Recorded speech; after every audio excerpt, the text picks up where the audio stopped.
IB Nation, welcome back to another edition of the Irish Breakdown podcast. It's Wednesday, August 30th. Want to have some fun today talking about a couple different topics. We are going to do our typical rundown thing. We're going to cover a few different topics. And then today I'm also going to talk a little bit of college football at the end. So we'll talk about some of the more intriguing games this weekend, in my opinion, and some of the top games this weekend and what I think about each game. Look, in this space, most weeks we're going to talk about Notre Dame in some sort of relationship to the upcoming opponent. But today we're not going to do that. Today we're going to focus on really Notre Dame and kind of look at Notre Dame a little bit, looking forward as well as a little bit of backwards as far as what we've seen from the beginning of the season until now. And so today's focus from a Notre Dame standpoint will be on what we know and what we don't know about Notre Dame. We'll talk offense and we'll talk defense and get into both of those areas. And then I'll take a little brief intermission and of about maybe like a minute, and then we'll dive into some college football talk because week one kicks off this weekend, and we've got some really good games on Thursday night, got a good game on Friday night, a couple good games on Friday night if you're a college football junkie like I am. And then, of course, Saturday is a pretty busy day as well. A lot of games that are just kind of like the Notre Dame-Tennessee State game. You're not going to learn a whole lot about some of these teams, but there are still some really good games in week one of college football. I will try to do a mailbag at the end. Obviously, super chats are the easiest way to see questions. There was only a few questions that were put in before the show that I was able to star. I will try to see if I can find some questions during the show and try to do a mailbag today, since we're not really doing a deep dive into the upcoming opponent like we normally will. I want to begin with the Notre Dame offense. And, it's kind of funny seeing the reaction from people after the first game of the season. And, there's all the doubters about Notre Dame coming into the year. And, do they have athletes and do they do this and do they have that? And, we've been talking about how much we like this team for a while and the potential that we think this team has for a while. And now, you hear Brady Quinn talk about this is the most talented Notre Dame team he's seen in a long time. Obviously, some people took issue with that. I think he could be accurate. I just don't know if after one game we can be making those type of big proclamations. And that's kind of where I want to dive, kind of live today is, what do we really know about this football team? And if your entire basis of what you know is just the first game, then, I don't know if that's a place that you want to go, right?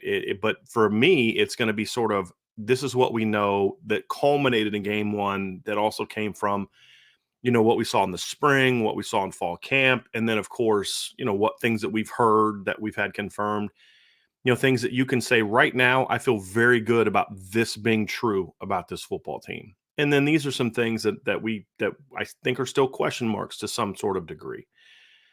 And I think this team, and Ryan and I have talked about this, Vince and I have talked about this, I do think this is one of the deepest teams that Notre Dame has had in a long time from a talent standpoint. I think the question is going to be, what is the depth of talent? And that'll be kind of where I live today during this show, especially at the offensive side of the ball. So when you get down to the conversation about the Notre Dame offense and what you know and what you don't know, the first thing that I think we know is that the quarterback play this season is going to be a lot better. And how good is Sam Hartman going to be? I don't know. Here's something that I can promise you. Sam Hartman's not going to throw 4 touchdowns in every single game that he plays this year, right? I mean, I think we can all kind of come to grips with that. I don't see him throwing 48 touchdowns over the course of the season. The 251 yards, that's more doable. That only gets him to 3,000 for the season. So I think from a yard standpoint, there's still more potential to get yards out there. Notre Dame had very limited possessions against Navy on Saturday. The length they had to go on some of the possessions wasn't super long, and so it kept the yards down a little bit. It was a great, very balanced attack. But what we saw from Sam Hartman on Saturday, beyond the yards, it's not really about the stats. Navy has a bad pass defense. We said that weeks before the game, leading into the game, day of the game, post-game. Navy's secondary is not good. And matter of fact, I'll argue that we're going to learn more about the Notre Dame skill players on offense, and I'll get into this more in my next point, this weekend against Tennessee State than we did last weekend against Navy. Notre Dame should have looked great against Navy throwing the football on Saturday. It's not that. That's not it. It's not the 4 touchdowns. It's not the pass to Jaden Greathouse. It's really just the overall command that Sam Hartman had of the offense, just the calm that we saw from the entire group, the entire game. And look, there is true or not, people often ask, why do quarterbacks get so much credit? Why do they get so much blame? Why do quarterbacks make the most money? Why do quarterbacks get the most attention? And there's a lot of different reasons for it. But part of it is because there's no disputing that the quarterback is an incredibly important part of your football team. If you have a great left guard, just a phenomenal left guard, which we've seen from Notre Dame in the past in 2017, like Quentin Nelson, that's a great asset to have. But he doesn't necessarily have an emotional impact on the receivers, running backs, and quarterback to a degree, but he just doesn't have that kind of impact. When you've got a quarterback that is a really talented player, that is a leader, that has created confidence in the rest of the team, you see a football team react a lot different and play a lot different. And we've heard comments from coaches and players like, "Hey, look, I always got to be working because you never know when Sam's going to throw me the football." And I think that's something that builds a team up. And I think the fact that he is sort of he's not a real fiery guy. He gets excited, but he's not a real fiery guy. He's more of a calm guy. I think creates some of that with the offense. He's got swagger. You can tell he's a confident guy, but he's not a real boastful guy. And I think we saw a lot of that from the offense in the opener. So I think it's those things to me that are going to lead to belief that their quarterback play is going to be much better this season than it has in a while. And I think when you compare it to 2021, you compare it to, like, let's say Jack Cohn. Well, I think number one, there's a lot more experience that Sam Hartman has. He's a better athlete in the pocket. He moves around better in the pocket. He can avoid pressure better. We saw that on Saturday against Navy. He's a guy that, to me, has a little bit more zip on the fastball, I would say, than Jack Cohn had. And he's a guy that's he's a better deep ball thrower than Jack Cohn was. Jack was a pretty decent deep ball thrower, but Sam is much better. And I just think those are all aspects that kind of lead to why this is going to be the best quarterback play we've seen from Notre Dame in quite some time. And what will the numbers look like? That I don't know. That's a bit of an unknown, but I honestly don't care. It's the quality of the play. The efficiency of the play was outstanding on Saturday. And I think when you're looking at this football team, I absolutely look at that and say, hey, this is an aspect of this football team that has been missing for years. Even when they've had talented players at quarterback, there hasn't been the same type of leadership. There hasn't been the same type of consistency. There's been playmaking, but not the week after week aspects that Sam is going to bring from a leadership standpoint. Deshaun Kaiser was a very talented player in 2015 after Malik got hurt. Very talented player. But he wasn't a leader. He wasn't a guy that was a calming presence. He wasn't a guy that you could really look and say, hey, this is a guy that everybody's going to follow. And I think that's something that's going to be important. Second thing that I feel confident saying that we know about this football team is this is the deepest Notre Dame has been from a skill talent standpoint in a long time. Have there been years where the starting talent at receiver was better? Yeah. I would say 2015 is an example. 2018 is arguable that group had better individual talent when you look at it. Would you take 2018 Miles Boykin and Chase Claypool of what we know about them over Tobias Merriweather and Jaden Thomas? Probably. We could debate Chris Fink versus Chris Tyree. We don't really yet know what Chris Tyree is going to be as a receiver. It's a nice first game, but what's it going to be over the course of a season? But the difference is in 2018, once you had a bunch of freshmen that weren't ready to play. I think Kevin Austin should have played more in 2018, but Braden Lindsey probably should have played a little bit in 2018, but Lawrence Keys wasn't ready to play in 2018. Joe Wilkins, Micah Jones, those guys weren't going to be ready to play in 2018. The 2017 receiving core was Michael Young. He's a good player, but he wasn't on the level of a Tobias Merriweather's second-year player. He wasn't on the level of a Jaden Greathouse or even a Rico Flores. Even as a second-year player, he wasn't on their level. And so you really had those three guys, and that was kind of it at wide receiver. You didn't have a whole lot else after that. And you look at the running back room in 2018, and obviously that was talented, obviously with Dexter Williams and you had Tony Jones. But after that, you're Jafar Armstrong, you're Jameer Smith, you're Sebo Flemister as freshmen, right? And so when you just look at the depth of this team, it's so good and so deep. And I think that's something that people just didn't put enough credence in coming into the season. This is one of those reasons that I just felt like the receiver position is going to be fine. Even if, let's just say hypothetically, and I don't believe this to be true. Let's say hypothetically that Tobias Merriweather is not as good as I thought he was. And I don't believe that to be true. I'm literally just making an example. They're going to be okay because they have guys like Jaden Greathouse. They could move out there. They've got Rico Flores. They've got Deion Colsey. So if Deion Colsey steps up and starts being a baller and you can say maybe move Jaden Thomas to the field position and then Tobias can come off the bench. There's a lot of things you can do with the depth that you have at receiver. You can do plenty of 12 personnel stuff where you don't even need a third receiver on the field. You can have Chris Tyree as one of your outside receivers and do some really interesting things out of twins and tray formation and where you've got the two receivers to a side with a tight end. There's a lot you can do. You can go 20 personnel, 21 personnel, even if you only wanted to get two receivers in the field. And you can do that because of how deep you are everywhere. You're going 8, 9, deep, 7, 8 deep. I forgot even mention Matt Salerno, who had a really nice catch on Saturday, who's an experienced guy that can be part of a rotation.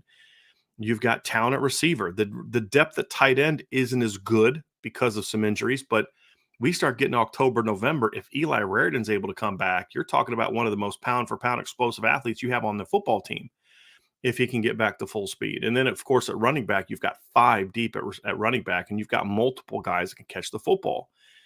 And I just look at this and say, this is why I was so confident in the receiving core, because if Miles Boykin doesn't break out in 2018, that receiving core was in trouble. If Chase Claypool doesn't break out in 2019, that receiving core was in trouble because there was such a thin margin for error because you had like that top 1 or 2 guys, and then there was a lot of uncertainty about what comes next.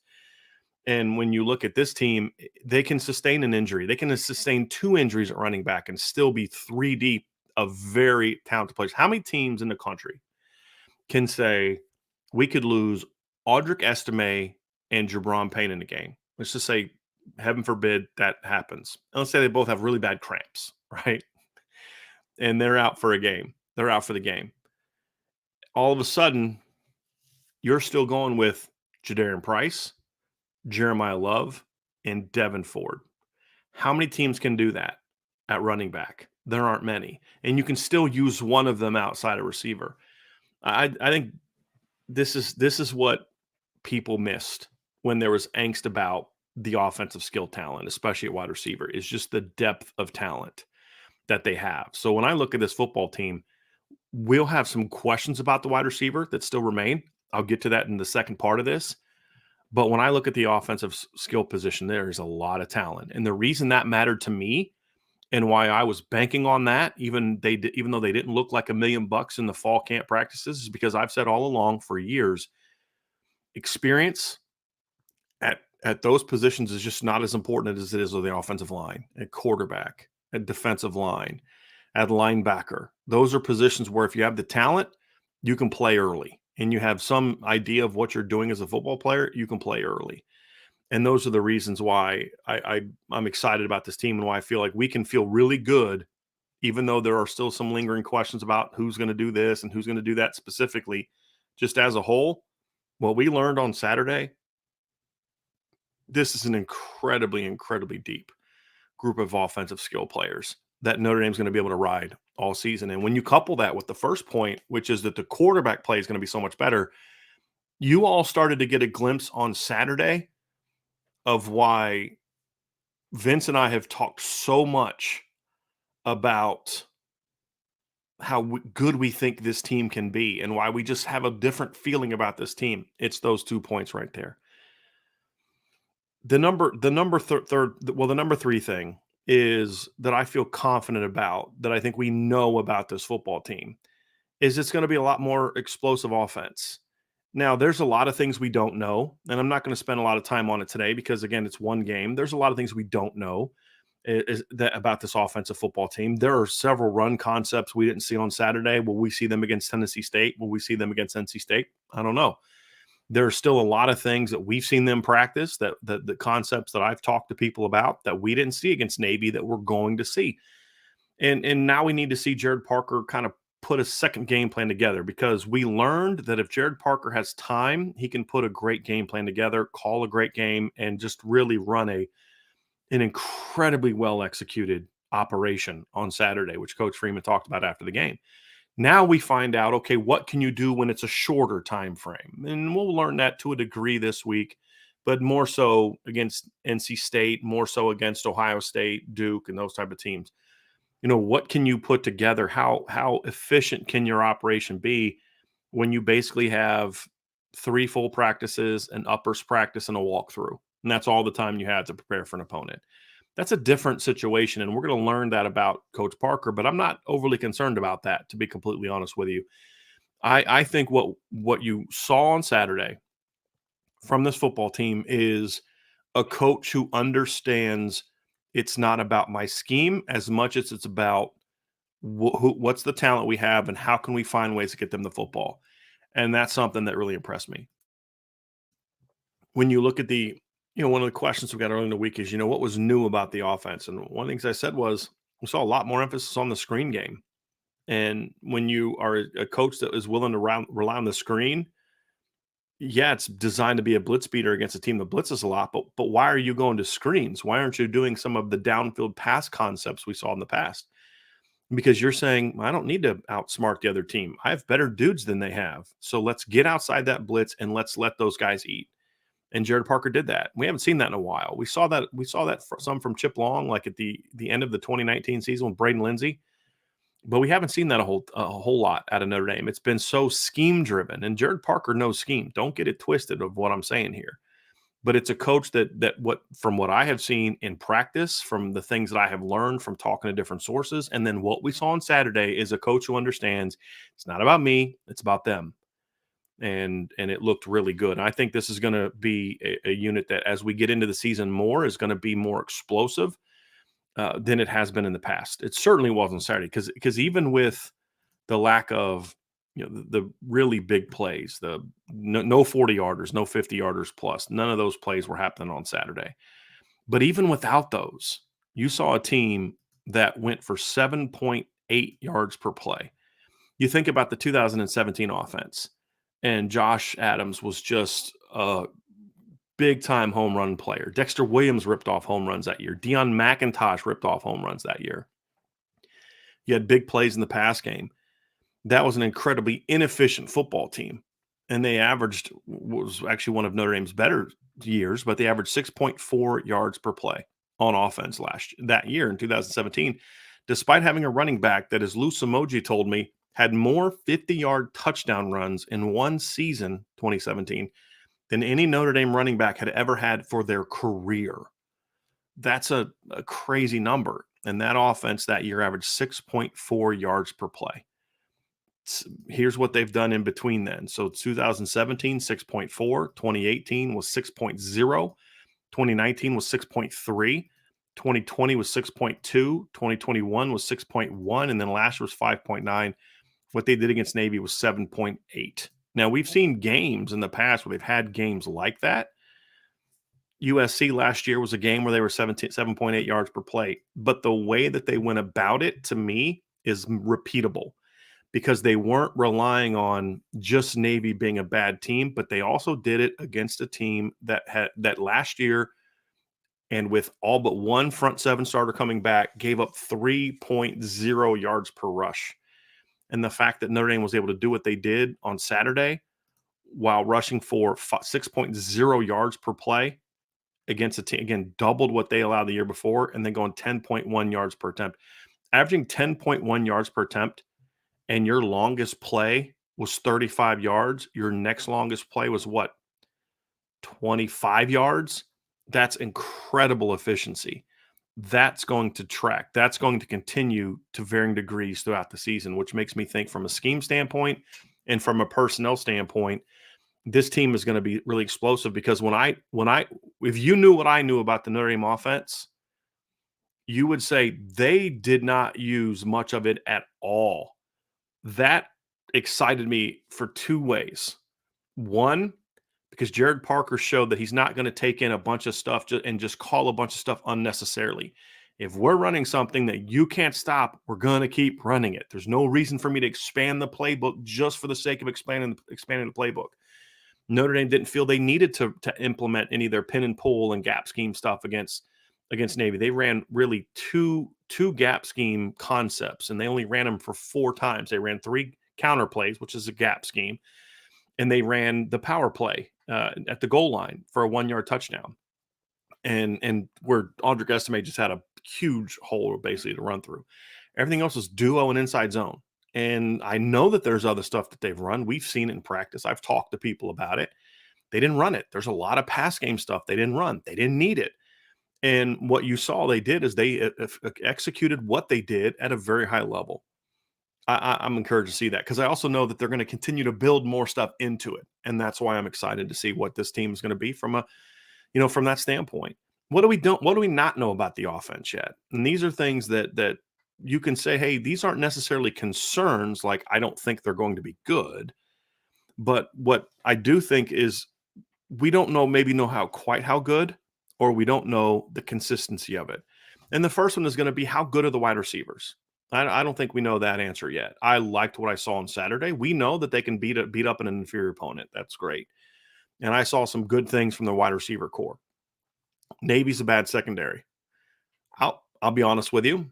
I think we're going to learn more about the skill of the wide receivers this week against Tennessee State than we did against Navy. I truly believe that. Ryan and I talked about it yesterday. I think the corners at Tennessee State are better than the corners at Navy.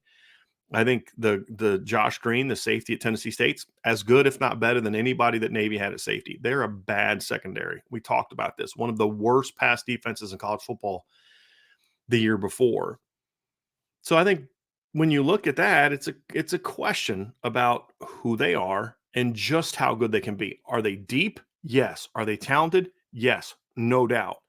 But there's still a lot we have to learn about just how good they're going to be. Can they win contested throws against good players? Can they get more separation against better talent? Those questions still have to be asked about the receiving core. Love the foundation. Love the start to the season. This group showed it has a lot of potential, and they did that without Tobias Merriweather having any kind of impact. Chris Tyree averaged only 12 yards a catch, had his longest gain was 20 yards.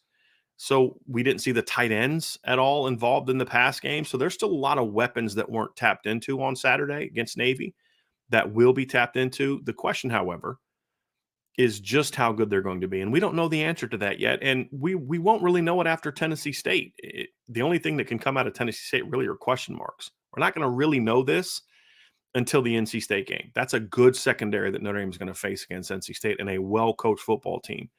So if that's something that they still have to prove. The other part to me is, and I briefly talked about this, is the role of the tight ends. We don't yet know what the role of the tight ends are going to be. I can promise you this. We're not going to see a ton of games this year where the tight ends don't get targeted in the pass game. We're not going to see that a ton. But will the tight ends be primarily blockers this year? Or are they going to have low production? Are there going to be games where we start to see them used more? Were they kept in against Navy more so to kind of protect against some of the pressures? We saw that at times where they would do a little bit more max pro with 1 or 2 tight ends. There were at times when the tight ends were running routes that were taking 3 guys with them, where the other team, the touchdown pass to Jaden Thomas for the touchdown. You had Holden Stace running a backside route, and he had like 3 guys kind of ran with him, and that opened up the middle of the field. Now that teams know that Notre Dame's not going to be such an all tight end, dominant pass game, will they then have to adjust, play the receiver talent more, and then that opens up more opportunities for the tight ends? I believe so, but we don't yet know what the role for the tight end is going to be. I know it's not going to be what it was with Michael Mayer, and I know it's not going to be what it was on Saturday against Navy from a pass game standpoint.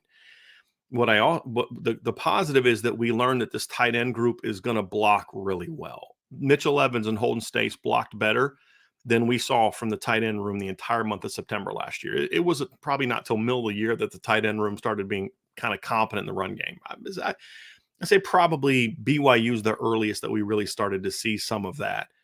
I loved what I saw from them the run game wise, which is a great thing, but it's still a bit of a question mark to me what their role is going to be. I can assume, I can guess, I can project, but we just don't know. We didn't see them catch a ton of balls in practice. We didn't see that, at least in the team stuff. We saw them catch balls in 7-on-7 and 1-on-1s and things along those lines, but not in team periods. So we don't know what the tight end role is going to be. And here's the third piece, and this is going to surprise some of you, but just hear me out on what I'm talking about here. We don't yet know how good the offensive line is going to be. We don't. Now, we know that they played great in the opener, running for 191 yards. And I know that some people are going to dismiss this. I understand. It's fine because you see Navy and you think, well, they're not that good. I'm just telling you, this Navy team is going to be much better stopping the run in future games than they were on Saturday against Notre Dame. They've been a top 10 rush defense in 2 of the previous 4 years. Their rush defense his last year, as we talked about, gave up 88 yards a game. They only gave up 131 in 2021. They're going to be a better team than that. In 2019, they only gave up 105.9. They're just going to be better than what they were on Saturday. What happened to them on Saturday was they got dominated by an offensive line that played really good football. If you could promise me that the offensive line is going to play this way for the rest of the year, then I'm saying, yes, this is a top 5 to 7 offensive line. There's things they're going to have to clean up. There's some misses that they had late in plays in the left guard positions, got to get better. And there's going to have to be better pass pro, for example, from the running back position in future games. But the offensive line played really good for a first game. They played really good football. But we have seen this before, and this is where the question comes from. And it really is not so much about concerns that rose up to me on Saturday. There are things that you'll point to as a coach and say, you got to hold on to that block longer. You got to finish that one a little better. You got to work with a little better angle here. You got to get your hands here. Got away with a couple holds that they won't get away with when they're playing on the road against NC State or Louisville or Duke or Clemson or Stanford, right? You're just not going to get away with those. You're not going to get away with those at home against Ohio State with a Big Ten officiating crew. You're not going to get away with that at home against USC with a Pac-12 officiating crew. You're just not going to. So you clean that stuff up, but that's going to be the story for every offensive line in college football after the first game. There's stuff to clean up. I loved the physicality. I loved how they worked together. They were getting the second level all day long with good timing. The perimeter blocking in the screen game was really good. I have no complaints about it. But we saw this at times last year. We saw this offensive line at times last year look really good and then just falter a week or two later or not play as well a week or two later. We saw this offensive line dominate North Carolina and play really well against BYU and then struggle against Stanford. We saw this offensive line bully Syracuse for 60 minutes and absolutely destroy Clemson, only to rush for 66 yards and just get whipped by Navy. And then they bounced back great, ran for 281s and dominated Boston College, only to come out the next week against USC and struggle. So the question about the offensive line is not so much how good can it be. We saw that. Great example against Navy. We still have to learn how can it be consistently dominant. And that is still a question mark that we're going to learn about this offensive line. I'm optimistic because of how they played in the opener. I'm more optimistic about it now. I think they laid a great foundation with Coach Easton last year, and now Coach Rudolph is building on that. And for one game, if they can continue this consistently, then this offensive line is going to be really good. I still need to see the consistency. And that's not anything about Joe Rudolph. That's not anything about the current offensive lineman. This guy should be starting or not. It's just we've seen this in the past where they have to be able to show that they can do it consistently.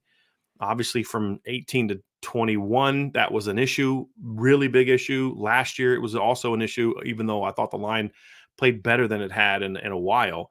It was still an issue. There were reasons for it. Teams didn't respect the pass game, all those type of things. I get all that, but they still have to show that they can do it consistently. But certainly a great, great first step for the Notre Dame offense. So that's going to do it for the offensive part. We're going to talk defense next, but again, just so you understand it, you should never make What I'm trying to do is to say there are things that we saw on Saturday that I'm confident can continue, and things that are still just question marks.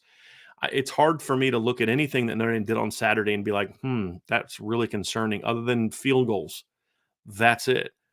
It's just looking at it and saying, can we project this to be what we see week after week?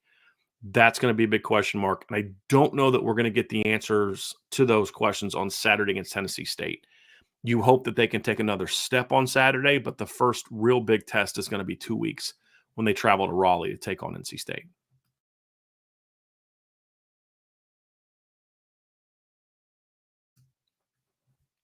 Let's move over to the Notre Dame defense. And I will say this was probably the most surprising aspect of the game on Saturday.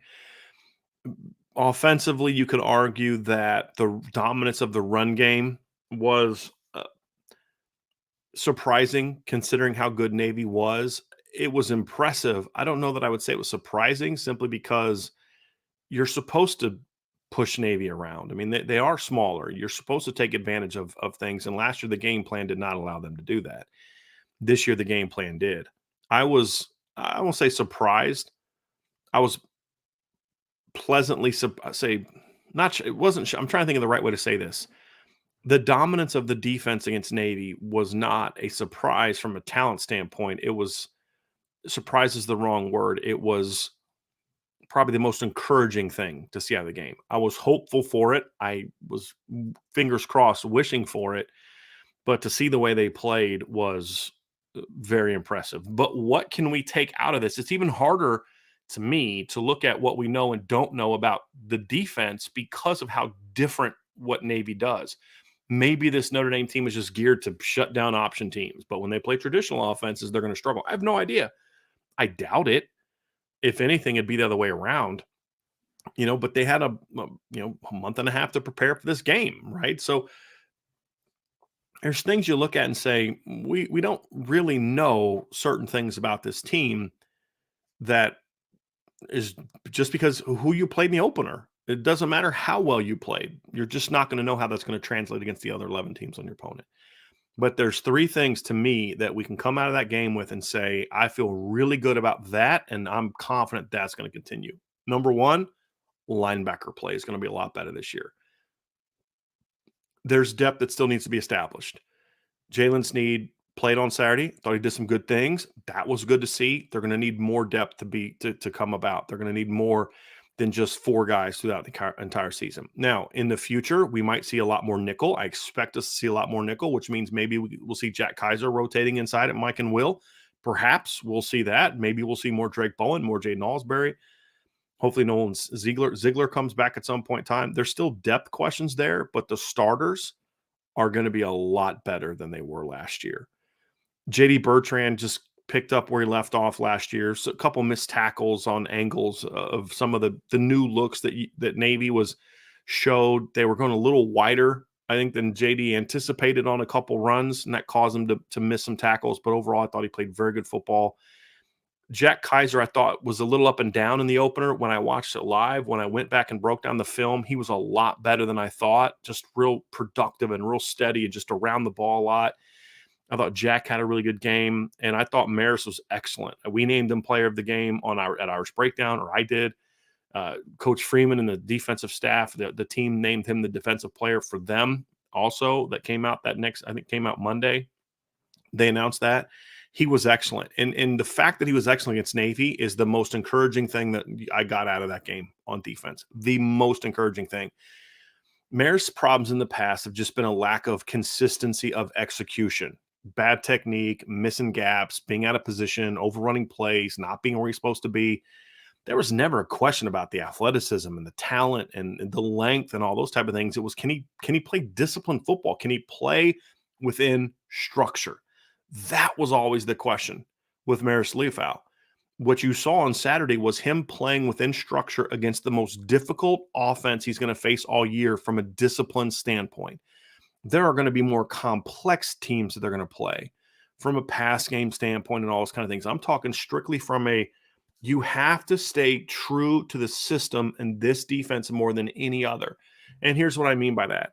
Against Ohio State, there's going to be times in games where, or in certain plays where, hey, look, I just got to win on this play. I'm rushing the quarterback. I just got to win.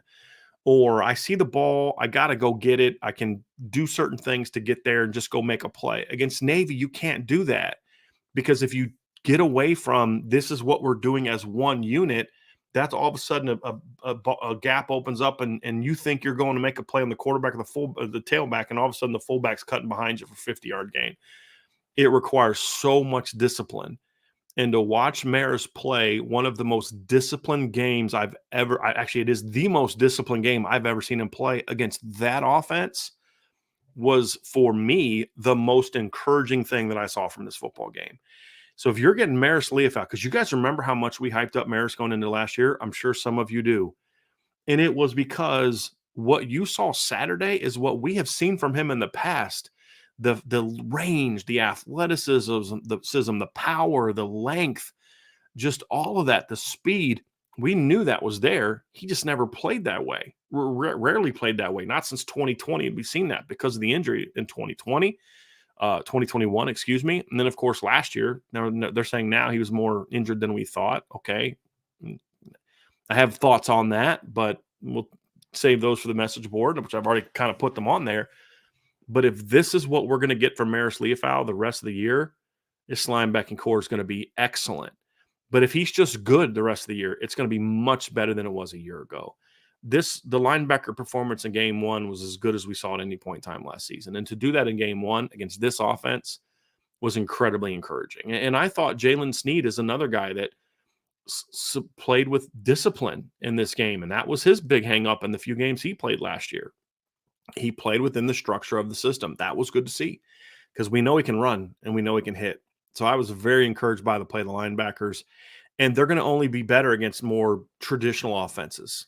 And that's I'm excited about. So that's the number one takeaway for me, was just how good they were. And I'm confident that we can now project and say with certainty that this linebacking core is going to be really good moving forward. Second thing, we're going to have to learn some things about it, which I'll get to in the second section of this part of the show. But we know two things that are going to be true the entire year. This is a long, deep, and athletic defensive line. How good is it going to be? That's still a question mark. They played very well against Navy for the most part. There were a couple players that I didn't think played very well. And a couple plays, again, where it's just the uniqueness of what Navy does. You're just going to get knocked off the ball. They're going to get into your thighs and drive you back, and there's just not a lot you can do about it except just anchor as best you can. And I thought they did those things on Saturday. What I know, with all the questions that still exist, what we know is this is a very long and athletic group, as I mentioned. You're talking about throwing waves of defensive linemen. And you could argue that the second string defensive line that they brought in was even more athletic than the starters. When you look at the starting defensive line being Howard Cross, Riley Mills, Nana Osafo-Mensah, and Jordan Patelho, Jordan Patelho is very athletic. He played great on Saturday. You can throw him in with the conversation I said about Marist and Jalen Sneed. Jordan Patelho's biggest issue has been discipline. As a football player, as a young person, all that kind of stuff, consistency, technique. And on Saturday, he played within structure the entire game and was disruptive within structure and made some really big plays. He was in the conversation of 3 or 4 guys that I had a debate about who should be the player of the game. Jordan Patelho was in that conversation. I loved how he played. He's athletic, but then you talk about you're bringing off the bench Josh Burnham, who might be your best pound-for-pound athlete. I was very impressed with what I saw from Javonte Jean-Baptiste. I thought what he did was very good coming off the bench in that game. You talk about Jason Onye coming off of the bench, and obviously Gabriel Rubio came off the bench. He's going to be out for a couple weeks, but then you throw in Donovan Heinisch into the conversation now for potential more snaps, and he's a very athletic player. He's not as long as some of the others, but the depth and the length, and Junior Tuihalamaka I didn't think played very well. But when he doesn't play well, you can go to Josh Burnham, and there's going to be other games where Junior's going to play better. It just wasn't a good game for him. He'll be fine. You guys have bad games. But you're not so reliant on if this guy doesn't play well, you're in trouble. That's kind of where you kind of get into some issues. And so I really love the length and the depth of this defensive line. And there's still some really talented players we didn't see on Saturday. So when I talk about what excites me about this team, it's that right there. Because some of these guys are going to get better and better. That's Josh Burnham's first real live action in football. He played against BC last year, but it's like that game was like what 44 to nothing when he got in the game. This is his first real snaps, and he didn't look overwhelmed by the moment. He didn't look like it was the stage was too big for him. He just went out there and just said, "Hey, I'm better than you, and I'm going to play like it." And he played hard. He was, he showed his athleticism, and it wasn't just the sack where he made plays. I love the athleticism of this group. When you can have a starting, your starting ends, and one of them being Jordan Botelho, and then you bring in your twos, and it's Javonte Jean-Baptiste and Josh Burnham. You're like, yeah, we're more athletic now when we bring in our backups. That's a great place to be. And the glimpse of Javonte Jean-Baptiste was impressive. I mean, he's a long, athletic dude now. He's got to get a little, he's not the most powerful guy in the world. That's just the reality of it. But he held his own. He battled. But the athleticism is certainly there. I really, really, really like where this team is right now when it comes to a length and athleticism standpoint. You're not the longest team on the second level outside of Marist, but you are on the first level, and that's encouraging.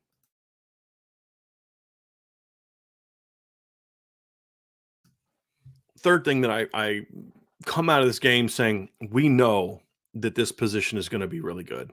The cornerback position is going to be a lot better than last year. And even if there's only one reason why, and that is it's a lot stronger this year.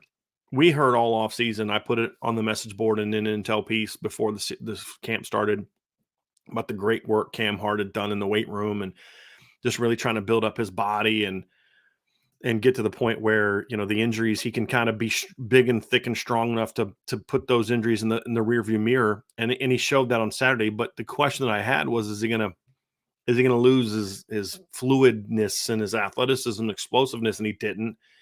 Cam made the mistake of turning a guy loose early. Talked about that. That's got to clean that up. But he was very physical in the run game. Did a great job blowing up that one pitch that forced the fumble. He was physical in the routes where he was in coverage. Benjamin Morrison is noticeably stronger this year, and Jaden Mickey is an ox. We've heard stories about how strong he is. Bruce Feldman had made a comment about how Jaden Mickey does over 20 reps on the 225 bench, which for a corner is just really nutty. But for a corner is only a sophomore is incredible strength. So when I look at that group, I see a group that's got length and a group that's got some athleticism, which we already know, but this group is a lot stronger. And Jaden Mickey, for at least one game, really carried himself well. Benjamin Morrison, I thought, did some really nice things. He missed a tackle, or not Benjamin Morrison, excuse me, Christian Gray. He missed a tackle, and he made some rookie mistakes, but he played with confidence in his first game. And that hit him stepping up and forcing his way kind of into a bit of the rotation is something that really impressed me. There was some conversation as well that Clarence Lewis played safety. I went back and watched the game. He did not play safety. What they were doing was he was aligned at safety, but it was something they were kind of doing throughout the game. It was a second half adjustment where the first half they were putting like Jack Kaiser when they would put like one of their backs. So one of the formations that Navy does, they'd take one of their running backs and they'd put him out wide at like a wide receiver. The first half, Notre Dame was taking Jack Kaiser out there, and that was kind of getting him out of the box. Second half, what they did was they put the safety out there, and then the corner to that side would kind of roll back in where the safety was. So when you go to the plays where people thought Clarence Lewis was playing safety, he was lined up deep. I can understand it, but they actually had the safety. It was a Ramon Henderson a couple times. It was usually DJ Brown. They were out there where the corner would be because it was a running back out there. And it was the way that Notre Dame matched up against that look. So it was more of that adjustment, more so than it was Clarence Lewis playing safety. But, Clarence missed a tackle, but he also had a really nice run stop early in the game. I thought he played solid football. This corner, we didn't see any Chance Tucker and Ryan Barnes. They're still there also. I'm very, very pleased with the play of the cornerbacks, and I'm confident that the cornerbacks are going to be even better than they were a season ago, just because they're going to be stronger. I feel very confident with that. So those are the three things that we know about the Notre Dame defense and coming out of that game. Again, there's a lot that we aren't going to just know. It's not going to be as long of a section because when I look at the defense and you talk about how they stack up against Navy, there's just a lot of things that we saw where you're like, they're not going to do that the rest of the year. They're not going to play like that the rest of the year. They're not going to line up that way. They're not going to use that technique the rest of the year. They're not going to do this. They're not going to attack the ball this way the rest of the year. So there just were a lot of things you just kind of got to kind of toss aside and say, hey, you did that great, but I don't know how that's going to translate when you play a more traditional offense. So there's a lot more we have to learn from a schematic standpoint, and those are things that we'll get into here in a second. So what's the first thing that we don't know? We still don't know if the safety play is going to be any better. And if anything, I thought the safety play was probably the biggest disappointment for me in the game. The fact that DJ Brown played more snaps than any other safety, to me, is a concern. I love DJ as a young man. There's value to him on your football team, but I'm sorry. DJ Brown should not be getting your most snaps at safety. Just shouldn't. He should not be getting more snaps than Xavier Watts. And I understand, because here's the comment. Well, he knows what he's doing. I get that. He knew what he was doing when he flew into the backfield and whiffed on a tackle. He knew what he was supposed to do. He couldn't make the play. That's been the story for DJ Brown for the last 3 years. He falls down in coverage because he doesn't trust himself, because he knows he can't run with other athletes, because he's just not that kind of athlete. So what does he do? Tries to get grabby, bad technique. That grabbiness leads to him falling down, and if not for Jordan Pataho smashing the quarterback, that's a touchdown. That's a long touchdown. I thought Clarence Lewis did a nice job coming over to try to protect it, but that's a blown coverage where if you're not playing Navy and that happens, it's a touchdown. And so to me, I was very disappointed by the play of the safeties. That was the biggest thing to take out of it. I did like how Xavier Watts played in the second half. He was flying around the field. He was active. I put nothing into Thomas Harper getting beat for a touchdown. Nothing. That's one of those things where you just toss it aside and say, option. Just don't even worry about it. I mean, you as a coach, you get in the film room and you go over it, but you're just not going to see things like that. We know Thomas Harper can play. I'm not worried about that. I think he's going to be more of a nickel moving forward anyway. But safety play is going to have to get better. I was disappointed by the play of the safeties. That is definitely something to me that's going to have to improve as Notre Dame kind of gets into the season and they get NC State's on the schedule, and you get into Ohio State and Duke and Louisville and USC, Pitt, Clemson, Wake Forest, and Stanford. That part of the schedule that's going to start here in 2 weeks, your safety play is going to have to be a lot better. And I was very disappointed with the play of the safeties. Second thing that we don't know yet is what scheme changes Al Golden has made. And that has nothing to do with questions about week one. Nothing to do with questions about week one. It's just that they played a triple option. I love the adjustments that Al Golden made against Navy compared to last year. I loved the way that they were able to handle so many new looks that they had said afterwards they weren't prepared for. I can understand them not being prepared for it because they're not things I saw on film either. Like when a coach says, well, we weren't like, remember back in 2010 when Brian Kelly was talking at halftime how Navy was running the veer, and he said we weren't prepared for the veer? That was stupid, because it's like anyone that watches Navy play knows that's something that they do. It's a terrible thing to say. When this Notre Dame coaching staff said they did some stuff we hadn't seen, we weren't prepared for, yeah, it made sense because I didn't see those things either. It's just it's not who they did. But the fact that they took it in stride, they didn't act. When you watch the players, they weren't like, oh my gosh, what are they doing? What are they supposed to do? I mean, JD Bertrand's getting people moved around. The safeties, I thought, actually did a pretty good job of being in position in those instances. The communication was great because they had a core game plan that said, hey, if they throw some stuff at us, we're okay. This is our responsibility. They still only have this many backs on the field. They still have this many, a fullback, one back. They can line the slot backs up wherever they want to put them, but this is our keys. You got quarterback, you got dive, you got pitch. I don't care where the pitch and dive comes from. That's your job. And they were able to stay disciplined within that. I thought that was great. It was something that I was very encouraged by. So this isn't a question mark about, are they going to be good? Are they going to be coached well? I mean, they were coached incredibly well. But there are schematic and personnel adjustments that we need to see on defense that we can't learn those by what we saw in week one because it was so different. And we said this before, don't get caught up in the rotation and the personnel groupings and all that in this game because of the nature of playing the option. So there's still a lot we're going to have to learn about this, what this defense is going to look like structurally with a different personnel group than it had last year. You don't have Tariq Bracy. You've got Thomas Harper. You don't have Isaiah Foskey. You don't have certain players. You're going to make adjustments in year 2 on some things that you didn't like that you did last year. There's all types. You're always going to have that kind of stuff in year 2 of a defensive coordinator. We don't know what those are yet. We're going to have to learn what those are yet and how effective those are going to be. So even though I was incredibly encouraged by what we saw in game 1, the reality is everything they did on game 1 schematically, because I'm talking schematically here and structurally, everything they did schematically and structurally is irrelevant to the next 11 regular season games you're going to play. And so we're going to still have to learn a lot in that regard. But if they can be as sound and as aggressive and as disciplined in future games as they were against the option, I'm going to be encouraged. I'm just don't know yet what the structure and the scheme of those adjustments are going to be. We're going to learn a little this weekend of how they're going to line up personnel-wise in their base looks. That's going to teach us something against NC State.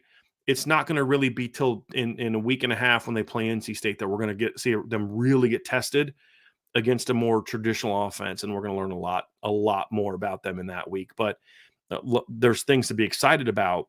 We just need to see what they're going to look like against those type of teams. And one of the things that we don't know, and this is the third part of what we don't yet know about this Notre Dame football team, is what's the pass rush going to look like?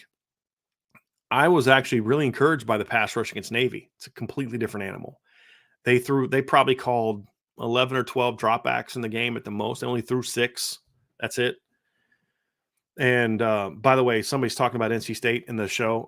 Devin Leary doesn't play quarterback at NC State anymore, by the way. He's at Kentucky. Their quarterback now is Brennan Armstrong. But when you look at the pass rush, I liked what I saw against Navy, but it's just going to be different against other teams. The pass protections are different. The amount of throws are different. I was very encouraged by the pressures we saw on the edge. That was probably one of the biggest takeaways for me was how effective Jordan Patelho and Josh Burnham were rushing the quarterback despite such few pass attempts. I mean, you can have a team throw the ball 10 times and you don't get any type of pass rush at all because you're just not used to it. When Notre Dame has had really good defensive lines, they were able to get pressure against Navy, the 2018 team being an example. The fact that we did see good pressures in limited snaps has me encouraged about this point, but it still remains a question mark against better pass blocking offensive lines. Navy, this offensive line from Navy is not a great offensive line in pass pro, not like some pass teams were anyway.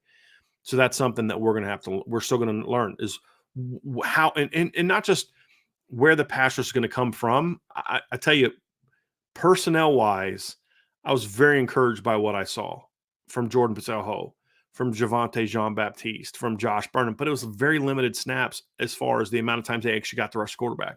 We saw Gabriel Rubio have an impact pass rush. We saw Riley Mills with an impact pass rush. So even on limited downs, they still made an impact. But how's that going to be against bigger and better offensive lines that are more repped on good pass blocking? That remains to be seen. And then the other thing we don't know are what are some of the things that Al Golden is going to do blitz package-wise to pressure the run and pass game, honestly. Very, very few blitzes on Saturday against Navy because you don't blitz the option. It's not a good idea. And he's a guy that likes to pressure. So it kind of ties into number 2. What is this defense going to look like schematically and structurally against the rest of the teams in the schedule? It's an unknown because nobody does what Navy does.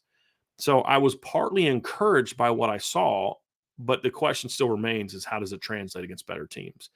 If we can, because here's the thing, folks. If the pass rush success rate, so if you're on the message board, you saw this breakdown, and I'm just going to share a little bit of it.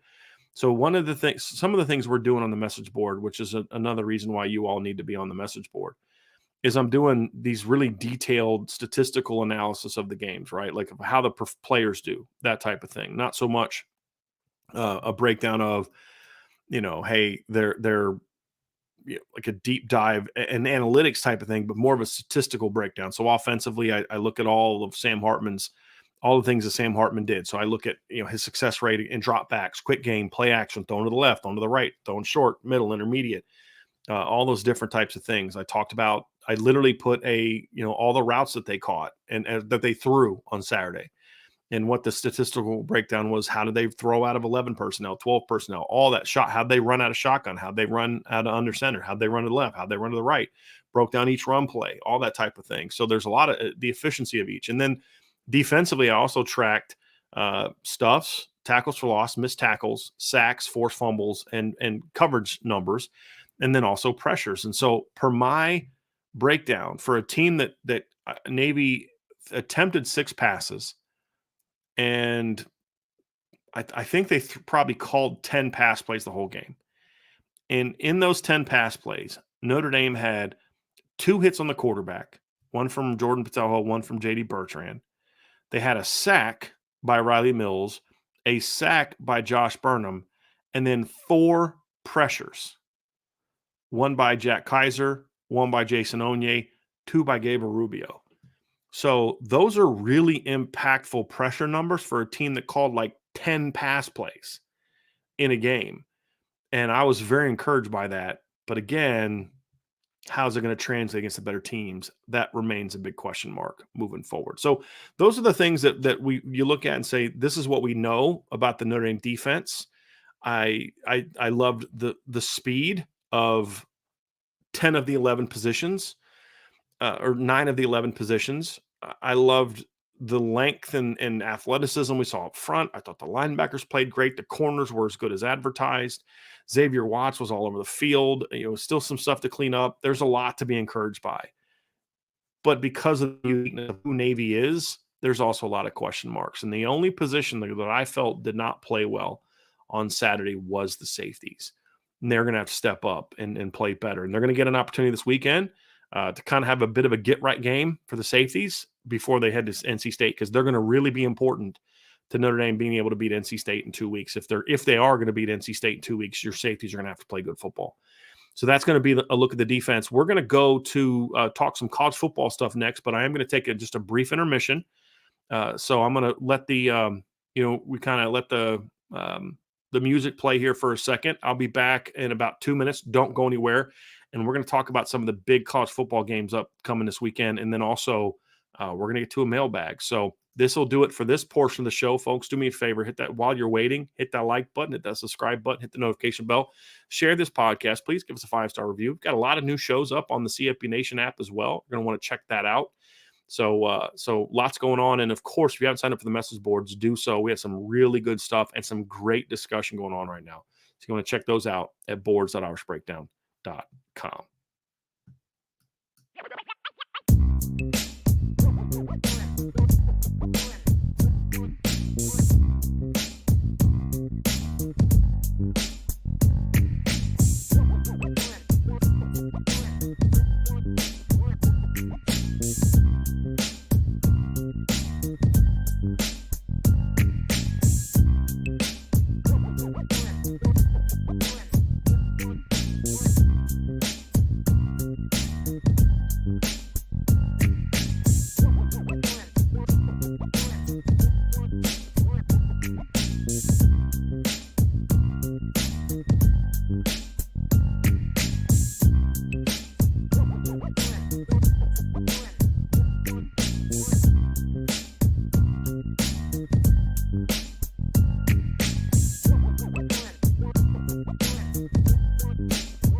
Welcome back. We are here to talk a little bit of college football. This is going to be more of a CFB Nation type of show. CFB Nation obviously is presented by Twisted Tea this year. That is a sponsor that we have at CFB Nation. And guys, it's week 1 of college football. Guys and gals, it's week 1 of college football, and I am very excited about it. There's going to be some really, really fun games going on this weekend. First 3 weeks of the season, there's just a lot of good games. And so what we're going to do in this part of the show before we go into the IB mailbag is we're going to talk about 2 types of games. One are just there's a lot of games I'm intrigued by. I wouldn't call them necessarily like really big games, like, wow, what a great LSU versus Florida State type of game.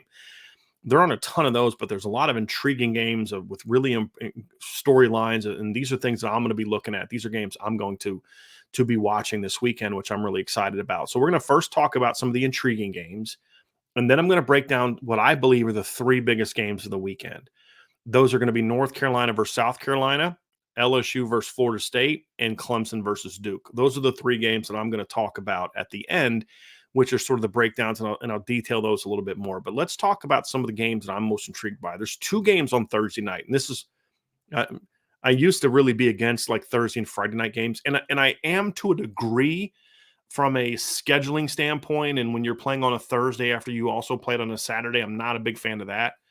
But but I do like it as a fan because there's games on multiple nights, and so on Thursday night there's 2 really intriguing games that we're going to get a chance to see. There's actually a lot of games that, as Notre Dame fans, that will probably be keeping our eye on because Notre Dame has a lot of their opponents playing on Thursday and Friday night. So when you actually look at Thursday games, that's Thursday, August 31st. Wake Forest kicks the season off on Thursday night, who Notre Dame plays, and then NC State plays at UConn, which is an interesting game. So from a Notre Dame standpoint, there are going to be some games. Louisville plays on Friday, which I'll actually get to that one, and then Stanford plays on Friday. So before we get to Saturday, we'll have seen 4 of Notre Dame's upcoming opponents get a chance to play this weekend. So that's going to be an interesting look at those games, or at those teams as well. When you look at the games before Saturday, there's really 3 that are most intriguing to me, and the first one is Florida at Utah. I'm really intrigued by this game because I think there's this assumption that a lot of people have that Florida's just not going to be very good this year. And that could be. Sorry, I got to move a couple things around to grab something here real fast. That could be. They may not be very good this year. But I don't know if Florida's going to be as bad as a lot of people think. And I think Florida could be a team that could surprise some people, to be completely honest with you, this year.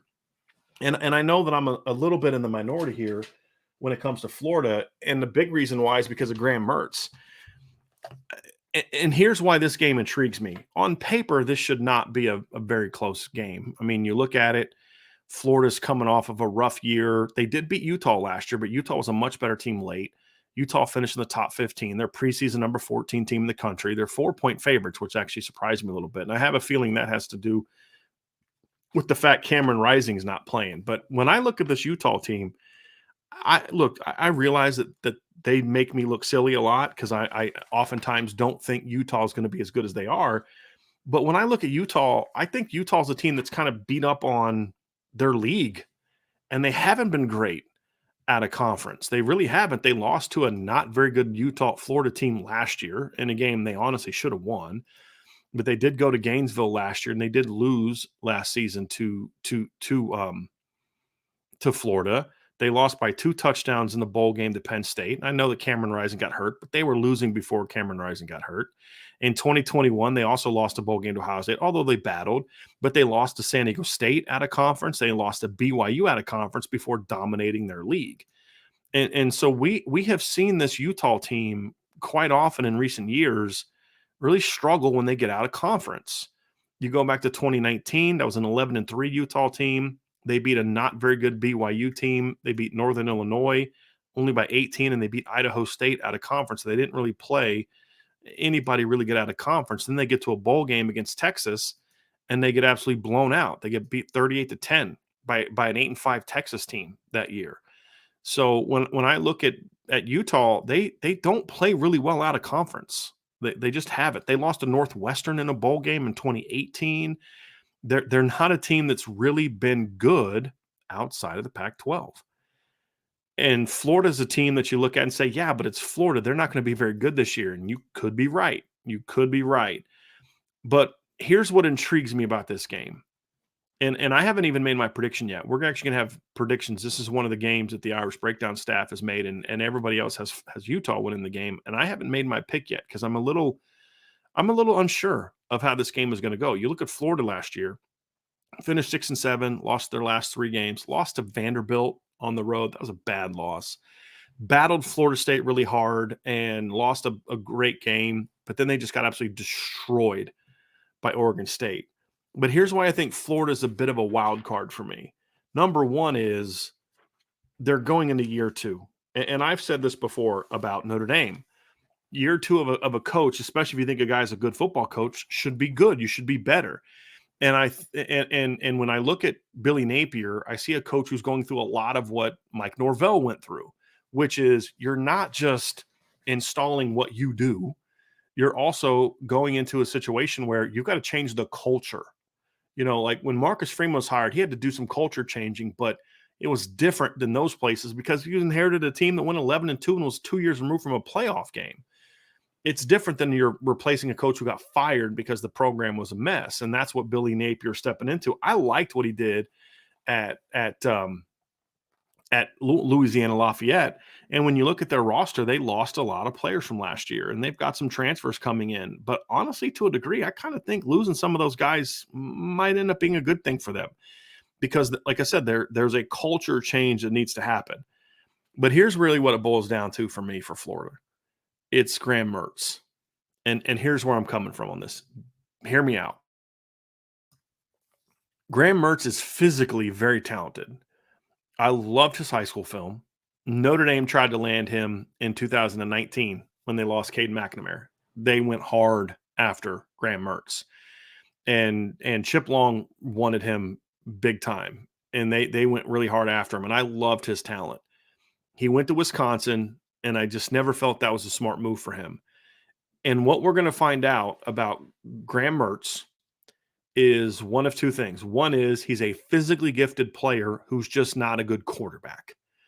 Yes, he's big and he's a good athlete. He's got a really live arm, but he's not a good quarterback. We're going to learn that this season, or we're going to learn this is why it's incredibly important that quarterbacks put more emphasis on fit than I think some have in recent years. And Graham Mertz is going to tell me that. I don't know that Graham Mertz is a kid that was going to go from the shotgun-based offense he ran in high school to a system that's going to be under center, handing off all the time, just completely different type of reads. I don't think he was fit for that. I think he's a kid that's better fit in the spread. Now, is that accurate or not? Is perhaps it would have been true had he gone to a place like Florida coming out of high school, but he's too far gone now and he can't be fixed. That could be true as well. I just have a sneaky suspicion that Graham Mertz is going to be a little bit better than people think this year. I'm not saying he's going to be great, but I think he's going to be better than people think. And with Cam Rising hurt, and he's still listed as questionable for the game. If he does play, I think he's going to be hobbled. The guy tore his ACL in the bowl game in January. So he's not very far removed from that. They lost some very important players from last year. They're going to be tough and physical. I just have a feeling this game is going to be a really competitive game, and I'm not going to be shocked if Florida makes enough plays to win it. I have had major question marks about Utah's secondary the last couple of years other than Clark Phillips. Clark Phillips was excellent. The rest of their secondary, question mark. Their pass rush was pretty good in certain times last year, but their secondary had some major question marks the last couple of seasons outside of Clark Phillips. Well, Clark Phillips is gone. And when I look at this game, I look at Mike Pearsall and just how good I think he's going to be this year. I think it could be a situation where, they're just going to struggle a little bit more this year. I just have this weird feeling that Utah is going to kind of take a little bit of a step back this year. But I'm curious to see how that plays out on Thursday night. Another game I'm intrigued by, I'm not going to spend as much time on this one, and that's the Nebraska-Minnesota game. It's at 8 o'clock on Thursday night on Fox. Minnesota is a touchdown favorite. I'm not real high on Minnesota, to be completely honest with you. I don't know what it is, but PJ Fleck has not just been able to get the buy-in there that he got at Western Michigan. They lose Muhammad Ibrahim. They lose Tanner Morgan, who they just were never able to get him back to where he was before his injury.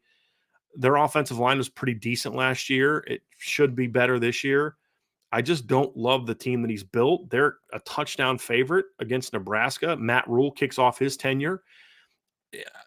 Ryan and I have had a discussion about Jeff Sims in the past, and Ryan really likes Jeff Sims' talent. I don't disagree with that. I just don't think Jeff Sims is a very good quarterback.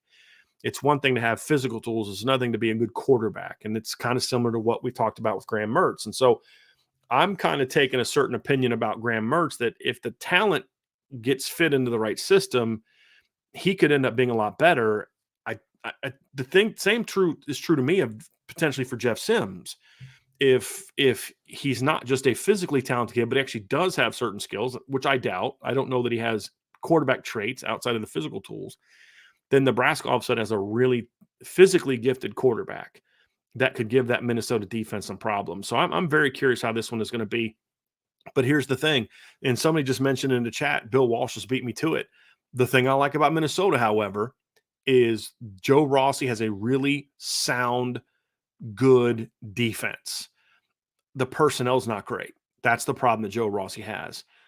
Does Nebraska have enough athletes to take advantage of that? We're going to find out. But the Matt Rule tenure starts off. I don't think he needs to win to kind of get some positive momentum going. But I do think that they have to play well. They can't go into this game against Minnesota and just get whipped.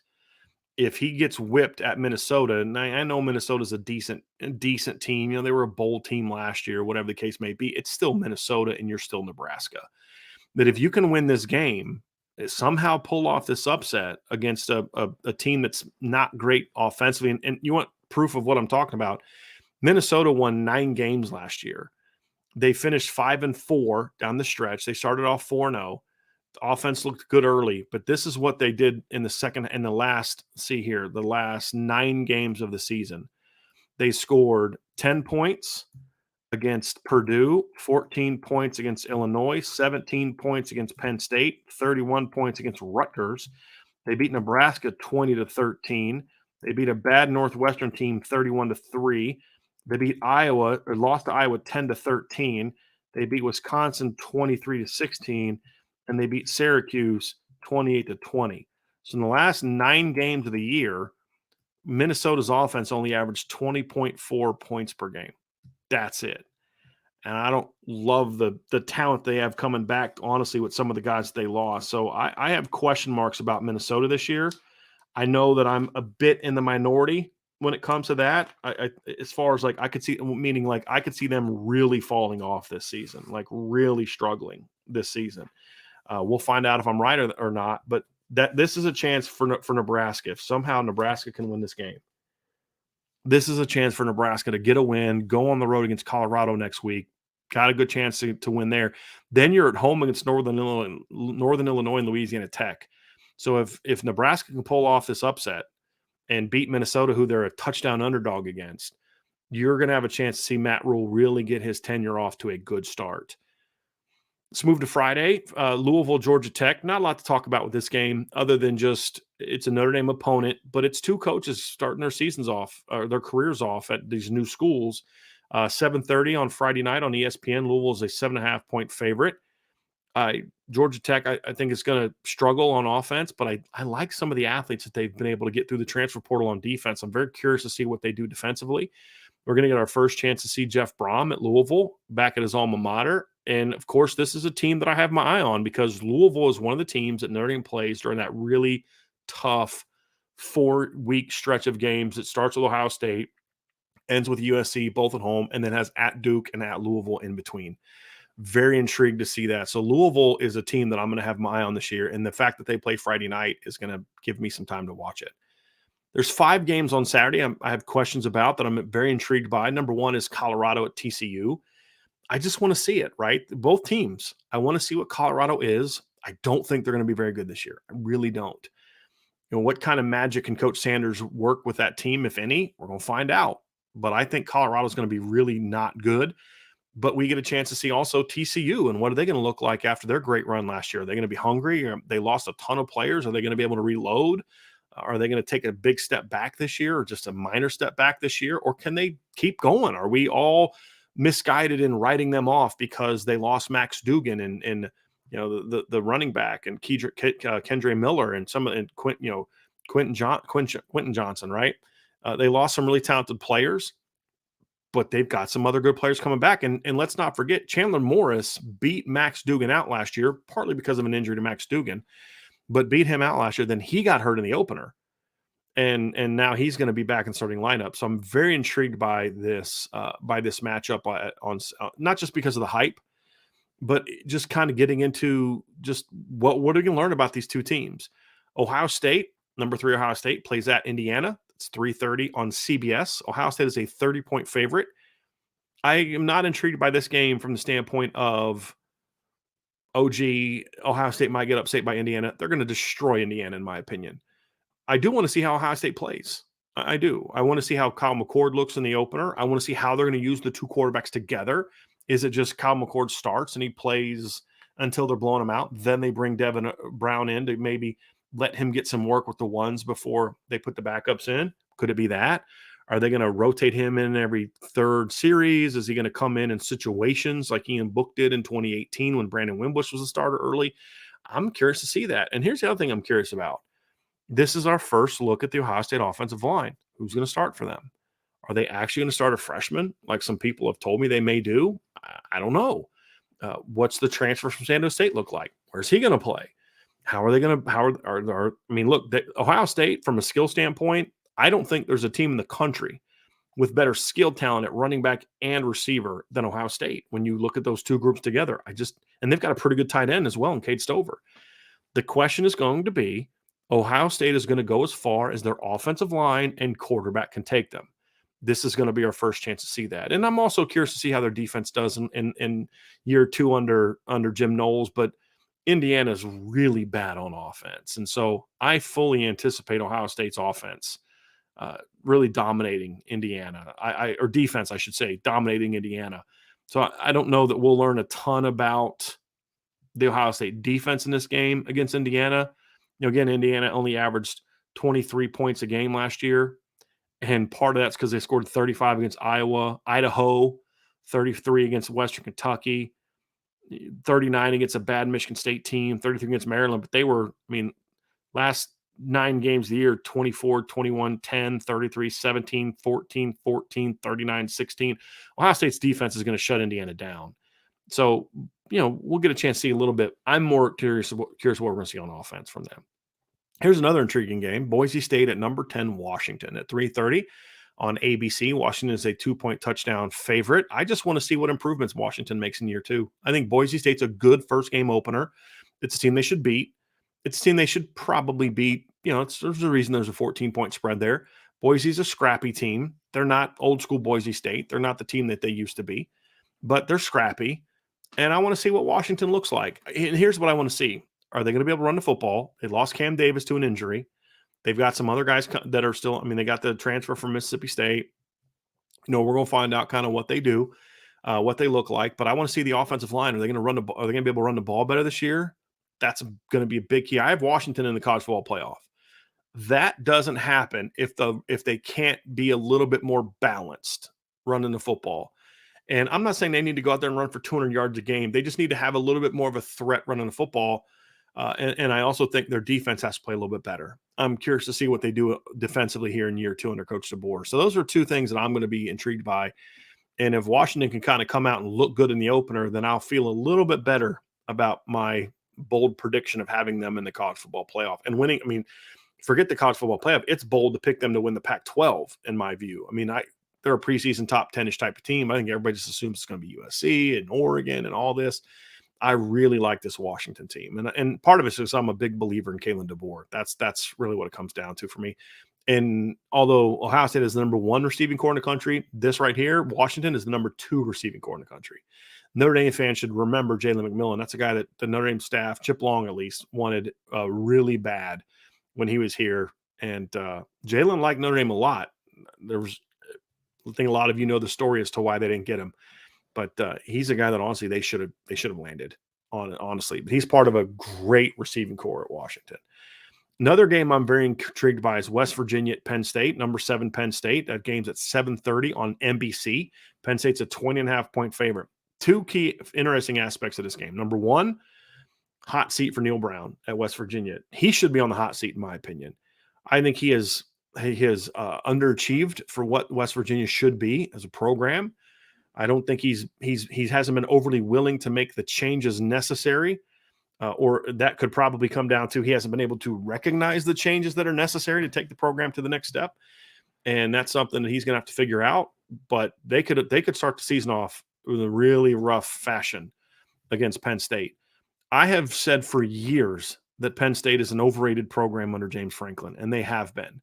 They were overrated last year. They were one of the least impressive 11-2 teams that we saw last year. It reminded me a lot of the Notre Dame 2021 team, where it's like you lost to the only good teams you played, and you beat up a bunch of teams that do not have talent anywhere close to what you have last season. And so you look at that. They didn't have to play Iowa last season. That was not one of their crossover games. They played a bad Auburn team. And honestly, guys, if it wasn't for just Purdue choking that game away in the first opener, they got outplayed by Purdue. They had 2 fluke plays that helped them win that game. They got outplayed by Purdue. Had an ugly win over Northwestern. I wasn't impressed by Penn State last year for most of the year. I did like how they finished the year. I loved how they looked physically in the Rose Bowl against Utah. They went toe-to-toe with Utah and took punches and gave punches. I hadn't seen that a lot from Penn State in the past. And then when I look at the makeup of their team this year, this should be the best offensive line they've had since Phil Troutwine's been their O-line coach. They got a really important transfer in Dante Cephas, a receiver, which will help them pick up, overcome the loss of Parker Washington from last year. Love their running backs. Their defense lost some good players, but they've got this is one of the most athletic defenses in college football, in my opinion, coming back on all 3 levels. Abdul Carter at linebacker, you've got obviously Kalen King. We know about those guys, but if you just look across the board, there's a lot of athleticism. And they've had 2 really sneaky good back-to-back recruiting classes in the freshman and sophomore classes that are providing a lot of depth, as well as some starting spots. I think Penn State is a sleeper team for me. I have felt they've been overrated for years. They've gotten way too much hype in past years, but I think this Penn State team has a chance to be really, really good. 2 keys. Number 1 is, can James Franklin stop getting in his team's way in big moments of big games and just kind of let his coordinators do things a little bit more? I think James Franklin is a great recruiter. He's a very good motivator. His teams usually have pretty good discipline from a fundamental standpoint. He's just not a good in-game coach. If he can improve that this year and just not make some of those mistakes. And then the second part is Drew Aller. I don't need Drew Aller to be a star. I need Drew Aller to go out there and be a Heisman contender this year. If he can just be a good quarterback, let him manage when he needs to manage, but then let him use that big arm to make some plays at times in the play action game and in different aspects of the game. If they can get good quarterback play from him this year and the offensive line is what I think it's going to be, I really do think this Penn State team is good. Look, and y'all know I am not a James Franklin fan at all as a coach, but he has put a really good team together. I like what Yursic's done as the OC. I've got big question marks about Manny Diaz. That's my one big holdup. If I had more faith in their D coordinator, I might have just gone, hey, let's have some fun and let's be bold and pick Penn State to win the Big Ten. I think they have that kind of roster. But James Franklin's inability to beat Ohio State, and he was doing well against Michigan for a couple of years, but they haven't done as well lately, to me, are the big holdups. But I really like the talent of this roster. And if they can go out there and whoop West Virginia, it's going to be a first step towards them proving to me that they're as good as advertised. Here's the last game that I'm going to talk about. It might surprise some of y'all. The game I'm very intrigued by is the Middle Tennessee at Alabama.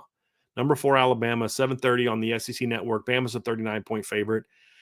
Here's 2 things that are easy for us to talk about. Obviously, as Notre Dame fans, who's the starting quarterback going to be? I have no expectation it's going to be Tyler Buchner. We've heard rumors about Jalen Milroe, and I've heard other rumors, and Nick Saban's been a bit dodgy about it.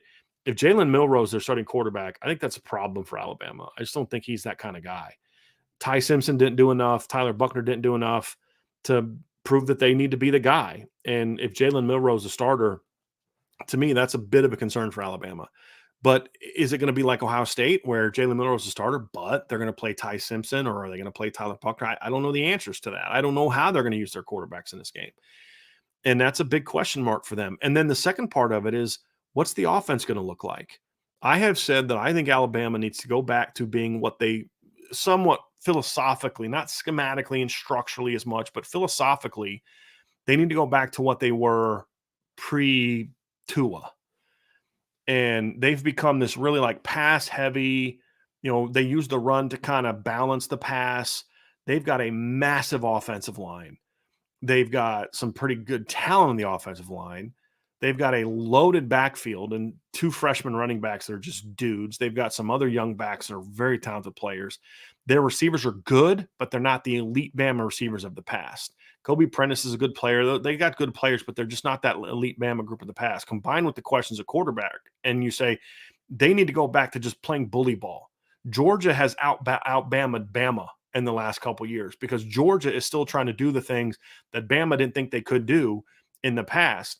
And I feel like Bama needs to find a happy medium between what they used to be and what they became, because they became a team with great pass schemes and big-time quarterbacks, but they really couldn't run the ball when they needed to outside of the 2020 season, the COVID year.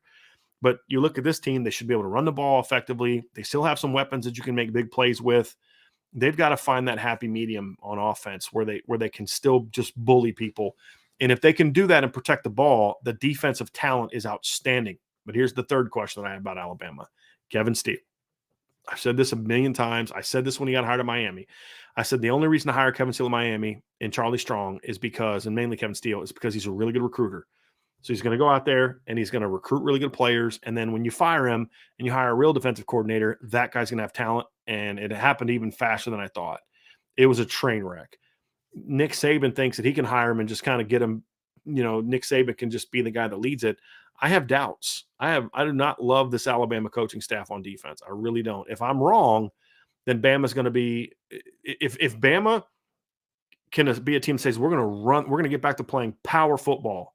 Yes, we need to throw it and do all that. You can't just, you can't have the 2015 version of Bama, or because you don't have Derrick Henry, right? You can't be the 2009 version of Bama per se.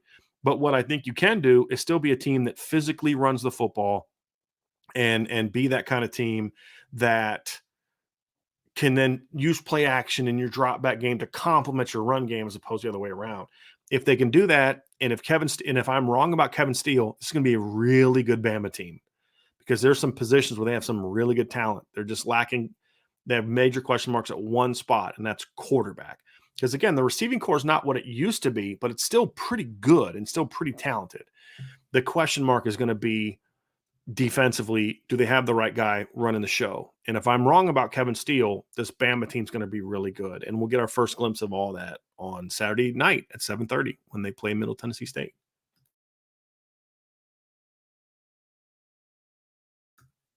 The final breakdown here of this sort of a CFB Nation aspect of it, presented by Twisted Tea. There are 3 huge games this weekend for me. Now, some of you might not think these games are huge, but they are for me. And the first one, and I'm going to go chronologically on these. The first one for me is North Carolina and South Carolina. It's on Saturday night. It's a 7:30 game on ABC. It's going to be the primetime game. North Carolina is a 2.5-point favorite. The game is being played in Charlotte. So it's a neutral site game for the two teams, although obviously it's going to be in North Carolina. Very intrigued by this game. Very intrigued by this game. North Carolina is a sleeper team for me. I do. First of all, I'm curious if the NCAA grants Tez Walker eligibility. They should. I like the transfers that they got this offseason at receiver. I like some of the young receivers they have coming back. I think the changes on offense are going to be better for them, in my view. They're going to be a little bit better fit. They're going to run the ball a little bit more. It's weird watching Phil Longo go from what they were in 2020, where they just ran the ball exceptionally well, to what they were the last couple of years. It's really strange to watch that. And I think they're going to be a little bit more balanced, but Drake May is a special player. He's going to have weapons. I think year 2 under Gene Chizik is going to result in them being better on defense. I think they got rid of some players that had talent but didn't necessarily have the right buy-in defensively that is going to make them better, in my opinion.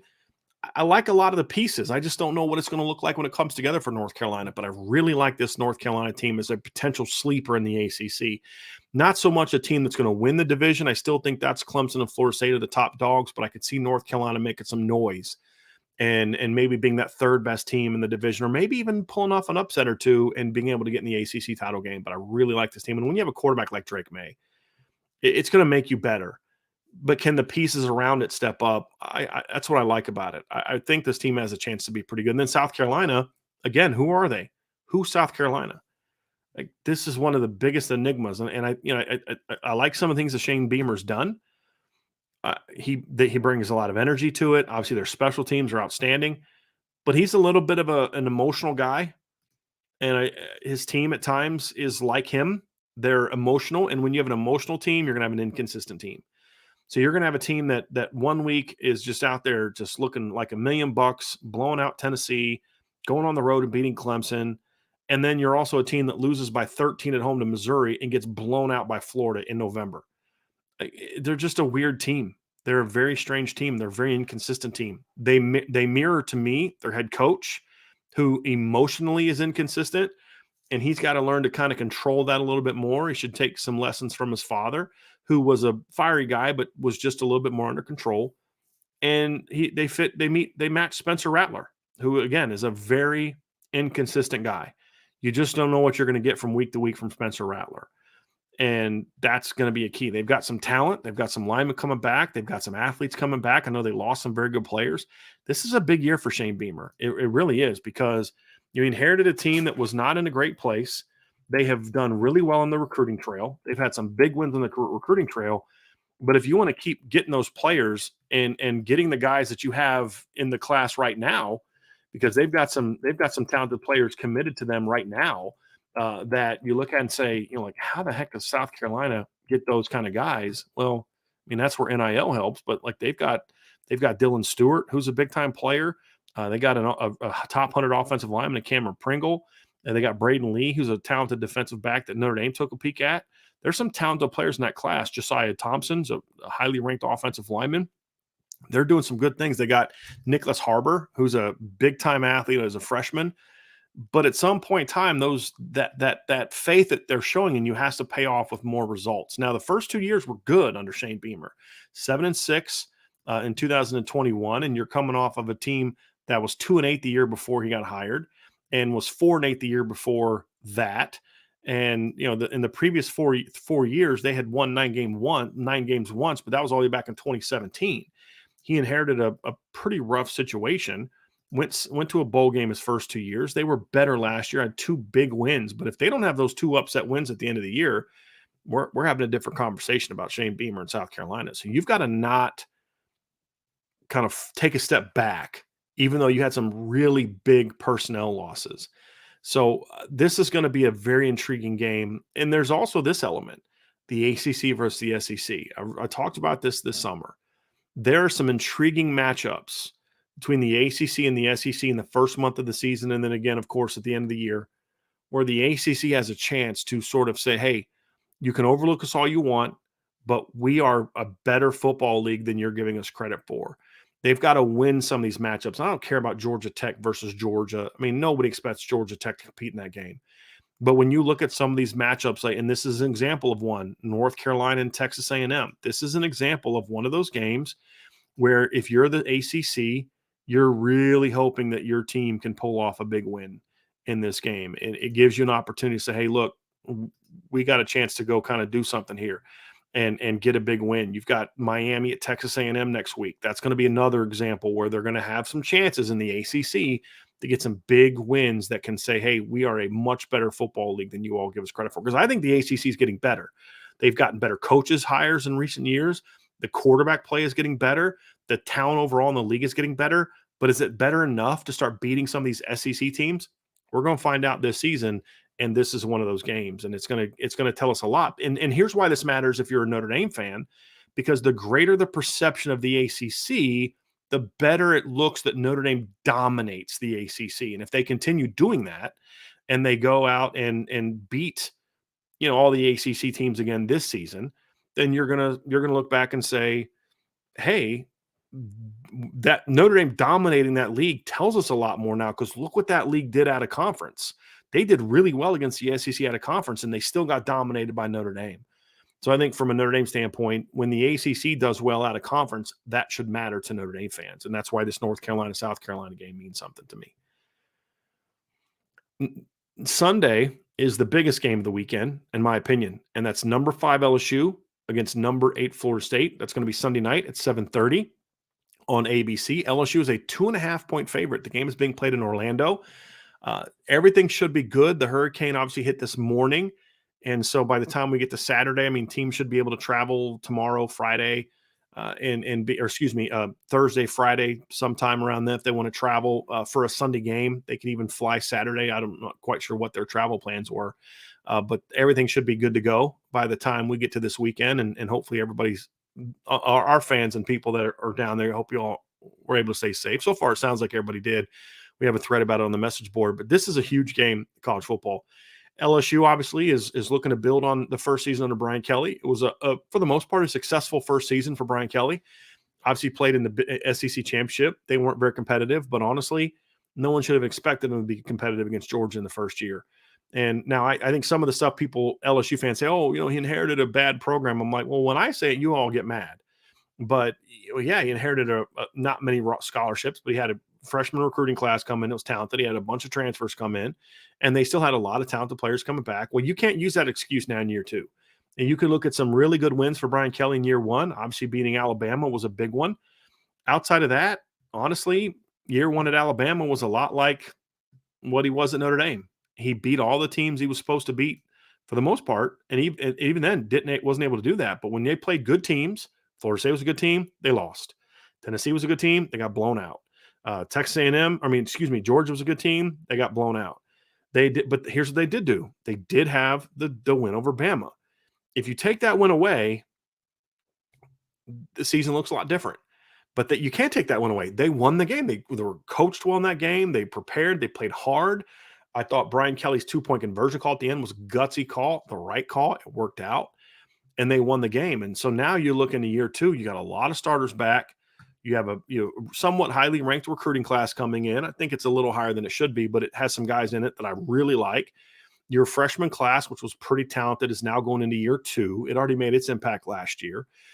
You've gotten rid of some attitudes that needed to be gotten rid of, which should help you as a program. You're not going to have Mason Smith for this game, which is a big loss.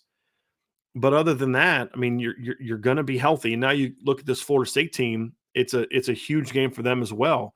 This is the second big ACC versus SEC game of the weekend. But more importantly, for these two teams, these are two teams that people consider college football playoff contenders. And LSU more of a national championship contender than Florida State. I'm not there with either one of those teams yet, but they're both in the conversation. And the thing about Florida State is they've had a great success in the transfer portal the last 2 years. They don't bring in a lot of guys in the portal. They're not like bringing in like 20 guys a year and like the big numbers as complete overhauls like USC is doing, but they've been very strategic about it. And obviously getting Johnny Wilson at receiver last year, then getting Keon Coleman this year, getting Braden Fisk on the D-line, getting Fentrell Cypress at cornerback. Like it's kind of like what Notre Dame does, a little bit more volume-wise, but it's similar to what Notre Dame was, is where they look at their current roster and say, where are the areas where we need the most help? And let's go get a guy. And they've had really good success. They beat Notre Dame for Braden Fisk, which was a big win for them. Getting Fentrell Cypress, as I mentioned, a cornerback from Virginia is a very good pickup for them. And this is a great opportunity for Florida State to say, hey, look, we are back. The game last year was not a fluke. I don't want to hear it was Brian Kelly's first game and all that. That's what you hear. Well, if LSU beats Florida State, then that holds some merit, right? Like, hey, look, you guys got us in the first game, but now, we're in year 2 and our roster is completely restocked. We've changed our culture, all that kind of stuff. And now you can't play with us. And if LSU beats Florida State, that's exactly what the storyline is going to be. And it'd be the right one. But if Florida State wins, then Florida State can say, no, you may be good again, but we are back. And I think this is an opportunity for Florida State to sort of announce themselves and say, yeah, we're getting a lot of hype and it's justified. And I love the quarterback matchup between Jaden Daniels and Jordan Travis. Jaden Daniels is the better talent, in my view, the thing I love about Jordan Travis, he's just a gamer. He's not an NFL prospect. I see people saying he's a better quarterback than Sam Hartman. No, he's not. Sam Hartman's 2-0 against Jordan Travis for a reason. But it doesn't mean I don't love Jordan Travis. He's fun to watch. He's a gamer. He makes plays. He can put the team on his shoulders when he needs them to. He's going to have to be more consistent throwing the football from an accuracy standpoint this season, especially against LSU. That's going to be a lot better on defense this year. That, to me, is the biggest difference for me. I think this LSU team defensively is going to be a lot better in year two of Matt House's defense. It's the same thing I've said about Al Golden, same thing I've said about Jim Knowles. You have somewhat NFL-ish complicated defenses that are harder to learn year one, and I think those defenses are both going to make jumps in year two.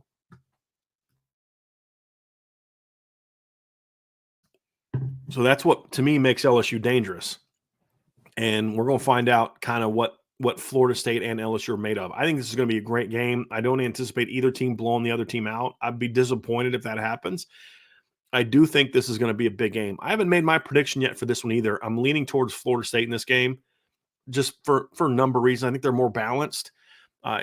If I had to pick a quarterback to make the place to win, I'm going with Jordan Travis. He just, to me, has a little bit more of a track record on that regard. And I just like this Florida State football team, but I won't be shocked if LSU wins it. There's a reason they're a favorite, and part of that is a little bit of a hype, but I also think LSU is a very talented football team. Right now, I'm leaning towards Florida State. That's probably who I'm going to go with, but I haven't made an official prediction yet. We'll drop those on Friday at irishbreakdown.com, but I am very much looking forward to this game. Last game we're going to preview is Clemson at Duke. This is a much more intriguing game and big game than I think a lot of people realize. Number one, Duke is a team that won 9 games last year. I'm surprised that Duke is not a preseason top 25 team. The fact that pollsters put Texas A&M in the top 25 and not Duke just tells me that there's a lot of people that vote in college football polls that don't actually watch college football games.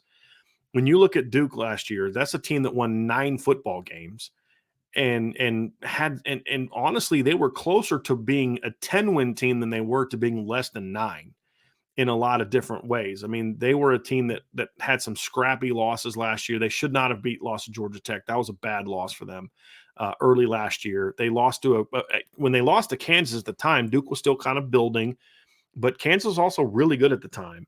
They had a 3-point loss to North Carolina and a 2-point loss to Pitt. So when you look at Duke, and here's the point that I was making about Duke last year. Duke last season, 9-4. They had an 8-point win over Northwestern in a game they controlled. They blew out North Carolina A&T, blew out Temple, blew out Virginia, blew out Miami, blew out Virginia Tech, smashed UCF in the bowl game. They beat Wake Forest by a field goal, and they beat Boston College by a touchdown in a game where they were clearly the better team. There were not a lot of close wins last year. Every single loss they had was competitive. They lost to Kansas by 8. That was the game they probably got beat the most convincingly, was the Kansas game. They lost to Georgia Tech by a field goal, should have won that game. They lost to North Carolina by a field goal, and they lost at Pitt in November by 2. And the fact that team is not preseason top 25, the quarterback coming back, Riley Leonard. Y'all know Ryan loves Riley Leonard. I do too. He's a gamer. He's a playmaker. He can do things off platform. He can do things off script. He's got some really talented receivers coming back, in my opinion. The defense returns a lot up front. They have one of the best left tackles in college football coming back. Duke is a good football team. And Clemson has to travel with them on the road. They've had all offseason to prepare for it. Love what Mike Elko's doing. But I also think Clemson's going to be a lot better this year. I like some of the moves that Sweeney made this offseason. Obviously, you now have Cade Klubnik stepping in as the starting quarterback, which I think is going to help them. I think the experience he got last year, including some of the struggles like he had against Tennessee and Notre Dame, are going to help him because he's a kid that just played at a phenomenal high school football program. Jaden Greathouse was his top receiver for his last 3 years at Austin Westlake, and we know how good Jaden Greathouse is. He has never really faced the kind of adversity he faced last year. And I think that's going to be good for Cade as a player and as a quarterback. I'm not one of those people that's like, oh, Garrett Riley's the greatest thing ever. He's his brother. I don't know just how good he's going to be. However, what I do know is that he's going to be better than what they had last year with Brandon Streeter. And he's going to be better than what they had with Tony Elliott in previous seasons. So I think also, I know his system fits what I believe his system will be, fits what Cade Klubnik does a lot better. I think Clemson is going to have, I believe Clemson has one of the best offensive lines in college football. I like their offensive line.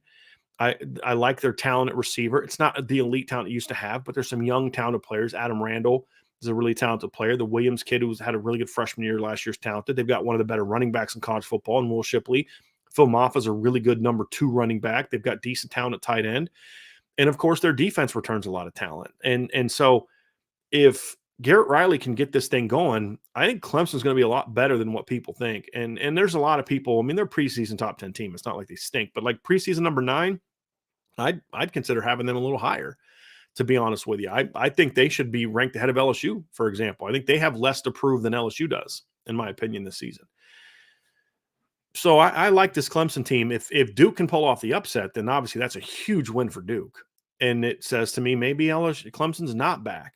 But if Clemson can go on the road and win convincingly, that is a much bigger statement win than I think people will perceive it to be, because Duke isn't getting the respect that they should. I really like this Duke team, but I also really like this Clemson team, and I think that's going to be an intriguing game. And it's Monday night at 8 o'clock on ESPN. Clemson's a 13-point favorite. That's a pretty big spread to go on the road and beat a team that won 9 games last year. And again, let me just point this out again. Duke's losses last year, they were by 8, 11, 14, 16. Their 4 losses were by 16 points. Right? Clemson had, or LSU last year had 2 losses that were by more than that, and another loss by 15. Right? This is a very underrated Duke team, and I'm very curious to see. This should be a top 25 matchup. The fact that Duke's not a preseason top 25 team to me is a mistake. And we're going to see what they're made of this season. But I'm really looking forward to this game. It's going to be a fun game. I think it is going to be a fun game. It's going to be a spotlight game. I'm very curious to see what this team is going to be made of. So that's kind of my look at those games. I'm actually trying to find my preseason ranking and make sure that I didn't make that same mistake that other people made. And yeah, I did. I'm also an idiot. I'll raise my hand. I didn't have Duke in the top 25 either. That was a massive oversight on my part. So Duke should definitely be a top 25 football team, in my opinion. So I also made the mistake of not having Duke in the top 25. So I'll own that one for sure. They should be a top 25 football team. So I'm looking forward to that. So those are the big games that I'm going to be watching this weekend. When you look at the opening weekend of college football, it's going to be a very, very fun week. And I hope y'all are ready to go and watch some of those games on top of course, Notre Dame playing Tennessee State. So we're going to do a mailbag next. I do have some mailbag questions. I have about 15 questions starred, so I'm going to get to those here before we get out of here. But some good questions today. We have a super chat here from Christopher Galloway. Christopher, thank you for the super chat. He says, Coach, would you compare Jeremiah Love to a first-year Ricky Waters? Christopher, I can't compare him to a first-year Ricky Waters because honestly, I didn't see Ricky Waters as a college freshman. I believe Ricky was a freshman in 87. I don't really have a great recollection of that 87 season. I can tell you what Ricky did numbers-wise. He was a running back that year. He carried the ball 69 times for 373 yards, 5.4 yards per carry, and 3 touchdowns. I could see Jeremiah Love having those kind of numbers. I could see Jeremiah Love maybe having better numbers than that. He's a very good player. I remember Ricky Moore as a receiver and punt return in 88, and then, of course, as a running back in 89 and 90. There are a lot of similarities between Jeremiah Love and Ricky Waters as athletes. Jeremiah's and Ricky are both longer athletes. They're not like 6'2" like Josh Adams was, but they're 6 foot plus, but they're long-legged, that more so than you see from a lot of running backs. They're versatile athletes. Obviously, Ricky Waters started at wide receiver. Ricky Waters had over 10,000 career rushing yards in the National Football League. And the guy started at wide receiver on the last Notre Dame football team that won a national championship because they were just so loaded at running back. That's how loaded Notre Dame was at running back then. And obviously, you had him and Rocket Ismail at wide receiver along with Pat Eilers and some other guys. But, I mean, athletically very similar, versatile. Could I see a scenario where if Notre Dame had major issues at running a receiver, they needed to move somebody there? Could I see them moving Jeremiah Love there? I could see that. I don't want to see that, but I could see that. I see Jeremiah Love being a guy that's going to make an impact in the pass game during his career. Didn't in the opener, but he will. very similar, elusive, more powerful than you'd think a guy that's a little more on the skinny side, a little on the skinny side would be. Great leg drive, which is also very similar to what Ricky was as an athlete. So I see a lot of similarities, but I just can't compare them as first year athletes because I just don't remember what he was in his first year. Got another super chat here from Raymond Hart. And Raymond, thank you very much. IB Nation, thanks for all your thoughts and prayers. Everything is okay here. We continue to help where help is needed. Go Irish. Obviously, Raymond is one of those who's in the path of the hurricane, which, from everything I've read, ended up not being as damaging and deadly as maybe anticipated, which is a good thing. And fortunately, the state of Florida was very prepared for this. And it sounds like everybody is, not everyone. Obviously, there's going to be some damage and things, but everybody that's part of our IB Nation community so far has come out of it in pretty good position. So we're very happy to hear that. And thank you for your super chat, buddy. Rob Osgood with a super chat also. Rob said, I loved what I saw against Navy, but I don't know what to expect against teams like NC State, Ohio State, USC, etc. Can they perform against better talent? Rob, that was sort of the premise of what I discussed at the beginning of the show. Is there's certain areas where that is a question mark. There are other areas where it does translate. I mean, a lot of the stuff that we saw on Saturday is from positions that we know, that we're familiar with. And when you look at what they did against NC State, you can't just dismiss it. Like, there's two mistakes you can make in a game like against Navy. Number one is to just, Notre Dame's going to win the national championship because of what they did to Navy. That's an overreaction. To just dismiss it and say, well, they suck. You did what a really good team is supposed to do against an inferior opponent, and they dominated from start to finish in all phases of the game. Yeah, you had to miss field goal, but your coverage units were good. Your return units had some plays in it. They did what they're supposed to do. And when you're a really good team, and so you would expect a really good team to be able to also play well in those other games. Now they just have to go out and do it, and we're going to find out if they can. But it's fair to kind of have some reservations, and I think, Rob, where you're coming from is where I think some Notre Dame fans are coming from, which is you liked what you saw, it got you excited, but you don't want to get too excited because you don't want to get let down again. But I'm just going to tell you, man, it's okay to be excited about what you saw because this team is really, really good. Super chat from Connor Grant. How do you evaluate Shedeur Sanders? If he's solid, then I think Colorado could make a bowl possibly. I don't agree with that. Look, I don't know what he is. I think he's an okay quarterback. He was good at the FCS level. I don't think he's super physically gifted. I think he's gifted. He has some ability. I don't think he's what people make him out to be. I've seen people say, like, even one, I think ESPN had him ranked ahead of Sam Hartman as far as transfer quarterbacks. I don't see that. But he's going to be better than what they had for sure. I think man, I'll tell you what, that roster's bad. And even with all the transfers, it's bad. It's a bad roster, man. It is a really bad roster. The only way that Shedeur Sanders can lead them to a bowl game is if he's a stud. If he's just solid, they're not a bowl team. Then there's two reasons for that. Number one is they just don't have the talent people are making it out to be. Look, one player does not turn a team that's 1-11 into a bowl team. So you're talking about Travis Hunter and all. No. It just people are putting way too much into that. Colorado is a bad football team, y'all. I mean, we're talking about a team last year that went 1-11.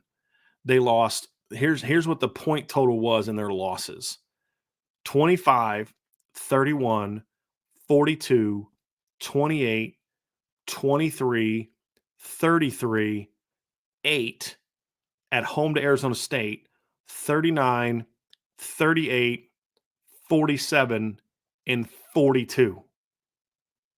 That is bad. They are terrible. And just adding, Cormani McClain and Travis Hunter and some of those guys is not going to make them a bowl team. It just isn't. It's going to make them maybe a 3 or 4 win team. To get to a bowl game, they're going to need Shedeur Sanders to be a dude. If he's a dude, then sure, he may be able to do that and be, lead them kind of to it. But the other part of it too, that we also have to take into consideration is the fact that they play a pretty rough schedule. Like, that's the other part of this is he's stepping into a situation where, man, he's going to have to really be special in my opinion, against this schedule, because you look at Colorado's schedule this year. They open at TCU in the opener. Then they have Nebraska at home, Colorado State at home, at Oregon, home against USC, at Arizona State, home against Stanford, at UCLA, home against Oregon State, home against Arizona, and then they finish at Washington State and at Utah. That's a really tough schedule. There's only one non-conference game that you look at and say that should be a gimme, but it's not a guarantee that it's going to be a gimme. It should be a gimme. But look, this is just not a good football team. They're a really bad football team and not a very talented football team. And I think Shedeur Sanders is going to have to be a lot better than just solid if they're going to be better than good enough to be in a bowl game, in my opinion. Tommy Gunn said, speaking of the Utah game, Brian, how do you think the elevation difference will affect Florida, if at all? That's an unknown, Tommy, because it affects teams differently. A lot of it has to do with how prepared are you?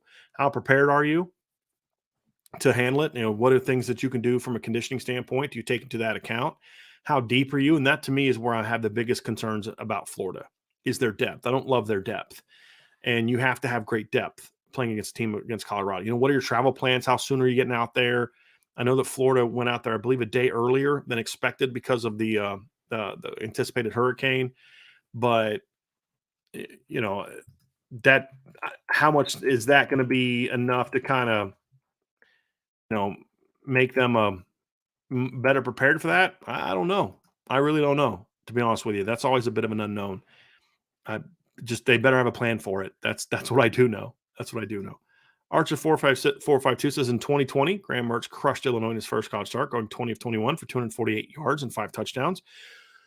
Who will put themselves into Heisman talk in week 1 this year, but fade down the stretch? Boy, that's a good question. So somebody that could come out and, now, first of all, Graham Mertz should not have been in any kind of Heisman conversation because of 248 yards and 5 touchdowns in the opener. Like Sam Hartman. Sam Hartman should not be all of a sudden a Heisman front runner because he threw for 251 yards and 4 touchdowns against Navy. He should have already been in that conversation because of what he has done and the fact that he's at Notre Dame. But there will always be that overreaction. So here's a couple guys. As I look through the schedule, just some guys. I think Joe Milton is going to light up Virginia in the opener. I think he's going to absolutely light up Virginia. And when you combine that with the preseason hype that already exists, yeah, you're going to hear people talk about him as possibly being a, Heisman contender and all that. I think Joe Milton is a guy, but I think he'll fade. I'm not a big Joe Milton fan. I could see Dylan Gabriel for Oklahoma lighten up Arkansas State. When you look at Oklahoma's schedule, they have Arkansas State in the opener. They have SMU in week 2 and then Tulsa in week 3. There's a lot of chances for Dylan Gabriel to put up big numbers, and then he'll fade as they get into conference play. Some other guys, I think Bo Nix is already a Heisman contender. I don't think Bo Nix is going to be a Heisman contender when it's all said and done. I think he's going to have a very good season. As y'all know, I like Bo Nix a lot more than most, but I think Oregon's going to take a step back this season. I think they lost some talent that's important. I think their schedule this year is a lot more challenging. They got to play at Texas Tech in week 2. They have to play at Washington. They have to play at Utah. They have to play at Arizona State. They got to play USC at home. They got to play Oregon State at home, and they have to play Washington State at home. I think it's a pretty challenging schedule. They're going to still be very good, but I don't think he's going to win enough to be a Heisman contender when it's all said and done, and I don't think he's going to be able to carry the team the same way he did last year because the supporting cast around him is just not as good as it was in this past season, in my opinion. So he's a guy that I could see being in that conversation. I think Quinn Ewers is a guy that could come out and light up Rice and immediately get overhyped, and then he'll probably fade a little bit out of the conversation. Those are a couple guys to me that when I look at them in the opener and what they do early on could put up some big time numbers. Here's another one. If one of the two quarterbacks between Jordan Travis and Jaden Daniels has a great game, they will immediately be thrust into the Heisman conversation beyond what they already are. But I don't think either one of those two guys are going to be finalists when it's all said and done. I just don't. It wouldn't shock me if they are, but I don't think that they will be. So those are some names for me for different reasons that I could see starting the season off in Heisman conversation but won't end that way. Justin Herwick says, I keep hearing Sam Hartman isn't a top NFL prospect, QB prospect. What's the difference between him and Kirk Cousins or Brock Purdy or Geno Smith? Just asking. Well, number one, Brock Purdy was the last guy drafted in the NFL draft. Right. I mean, you got to remember that he was Mr. Irrelevant. And look, I know he's getting a lot of hype for what he did last year, but he was the 7th round draft pick. Kirk Cousins was the 4th round draft pick. Geno Smith, to me, had a bigger arm. That's one thing that Geno Smith had. Geno Smith was a 2nd round pick. Sam Hartman and Geno Smith are nothing alike as prospects, in my opinion. Geno Smith's a much bigger prospect, much bigger arm. I understand what you're saying about Kirk Cousins, and that's a fair comparison, but Kirk Cousins is 2 inches taller than Sam Hartman, and that still matters to some NFL teams. I don't think Sam Hartman has like a really cannon for an arm. I think that's the biggest thing. He's 6'1", 210 pounds, and he doesn't have a cannon for an arm. That's just the reality of it. And so just because you're a great quarterback prospect or great quarterback in college doesn't mean you're a great quarterback prospect in the NFL. Because when you look at the guy, like think about some of the guys that have gotten overdrafted in recent years. Will Levis got. I would take in NFL, college, high school, XFL, USFL, CFL, European football, in any level of football on the planet. I would take professional or college or whatever, arena, whatever. I'd take Sam Hartman over Will Levis any day of the week. Why was Will Levis the number 2 draft pick? Think about this. Will Levis never threw for 2,900 yards or more in college football. Never. And everybody talks about, Sam Hartman, my concern with Sam Hartman is I worry, he throws a few too many interceptions. Well, somebody asked me earlier about this today, and I pointed out that and I did the research, if Sam Hartman would have thrown an interception at the same rate at Notre Dame this year that he did at Wake last year, but he only attempts the same number of passes that he did at Notre Dame, that Notre Dame quarterback's pass last year. He only would throw 9 interceptions, and he would have 30 touchdown passes. That's pretty good. But then you look at Will Levis and what he did.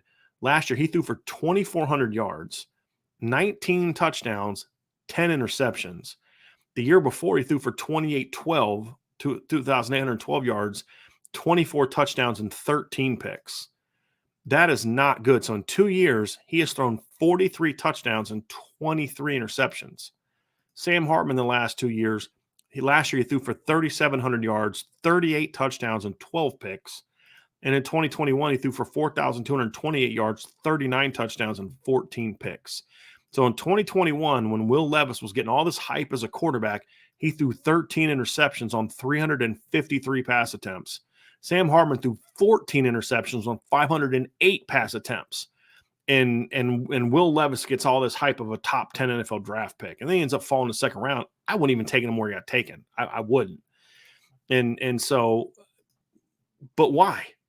Why was Trey Lance picked in the top 5? Why was Zach Wilson picked in the top 5? Because they have big arms. The NFL is still infatuated with big arms. That's just the reality. And now that you've got Pat Mahomes and you've got Josh Allen and guys like that dominating the NFL, Matt Stafford just won a Super Bowl. What do they all have? Big arms. And that's what the NFL is looking for. So for me, I think Sam Hartman could start in the NFL. I somewhat disagree with some other people. I think when I watch Sam Hartman and I look at guys like Sam Howell starting the NFL, and you mentioned Brock Purdy. Yeah, I could see Sam Hartman being picked in the 3rd or 4th round and being a starting quarterback in the NFL. I could. Now, you also have to remember that Sam Howell's also 24 years old, and that factors into it as well. He's older now by a year and a half almost than Sam Howell. Sam Howell, I think, was a freshman in 2019. Sam Hartman was a freshman in 2018. Sam Hartman's still in college. Sam Howell's going to his 2nd year in the NFL. So he's a lot older too. You have to think about that. But yeah, I could see Sam Hartman in the right position being a starter, but I think most likely he's a guy that you be a backup quarterback. He just doesn't have the elite tools that teams look for when they're trying to draft a guy for starter. And let's be honest, nobody drafted Brock Purdy thinking he was going to start. If people thought Brock Purdy was a starting caliber quarterback in the NFL, if the 49ers thought he was a starting quarterback in the NFL. They would not have waited until the very last pick of the NFL draft to take him. That's the reality of it. And somebody said, Drew Brees and Russell Wilson didn't have big arms either. Where were they drafted? Drew Brees was one of the most prolific quarterbacks ever, and he was drafted in the second round. Where was Russell Wilson drafted? Right? Russell Wilson wasn't a first-round draft pick either. Right? That's the whole point. And here's the other thing. He was a third-round pick. Here's the other thing. Andrew, you don't point to the anomalies and say, these anomalies prove that this can be done. Of course it can be done, but it's rare. And the NFL, since I've been alive, I'm 45 now, has always put a value on big arms. That's just the reality of it. They do. That's not disputable. That's not debatable. How does Jim Druckenmiller become a first-round draft pick? How does Tom Brady fall to round 6? Tom Brady played in Michigan, a lot of football in Michigan. Why? They have a big arm, right? But because the question is about QB prospect. And so I could see him becoming an NFL starter, but no one's going to draft him to be an NFL starter for a host of reasons. He's older than several NFL starters right now.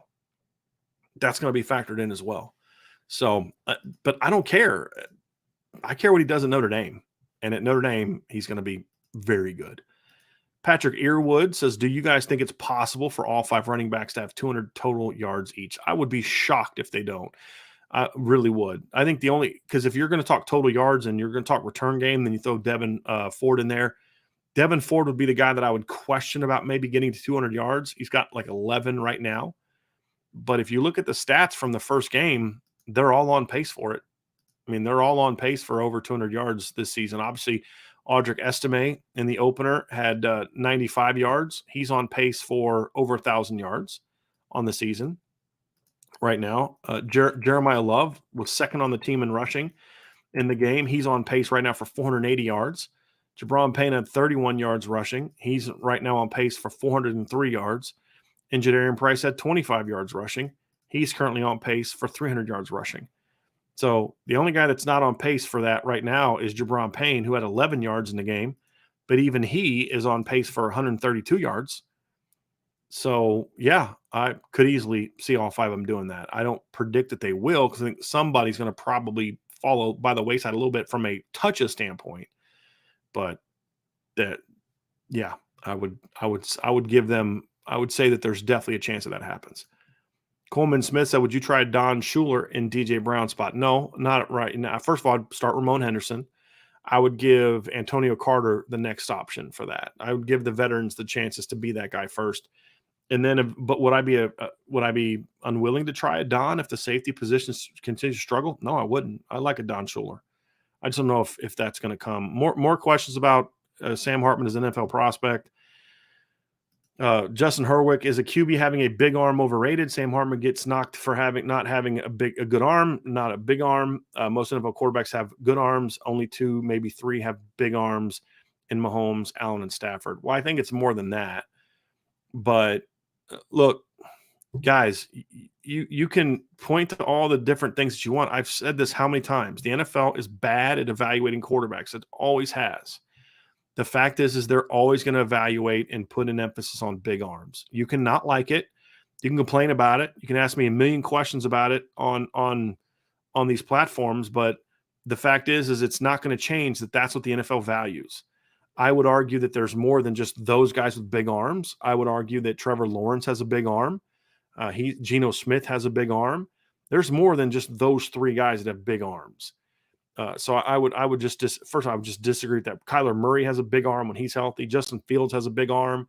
There's plenty of guys with big arms in the NFL. You just pointed to 3 examples.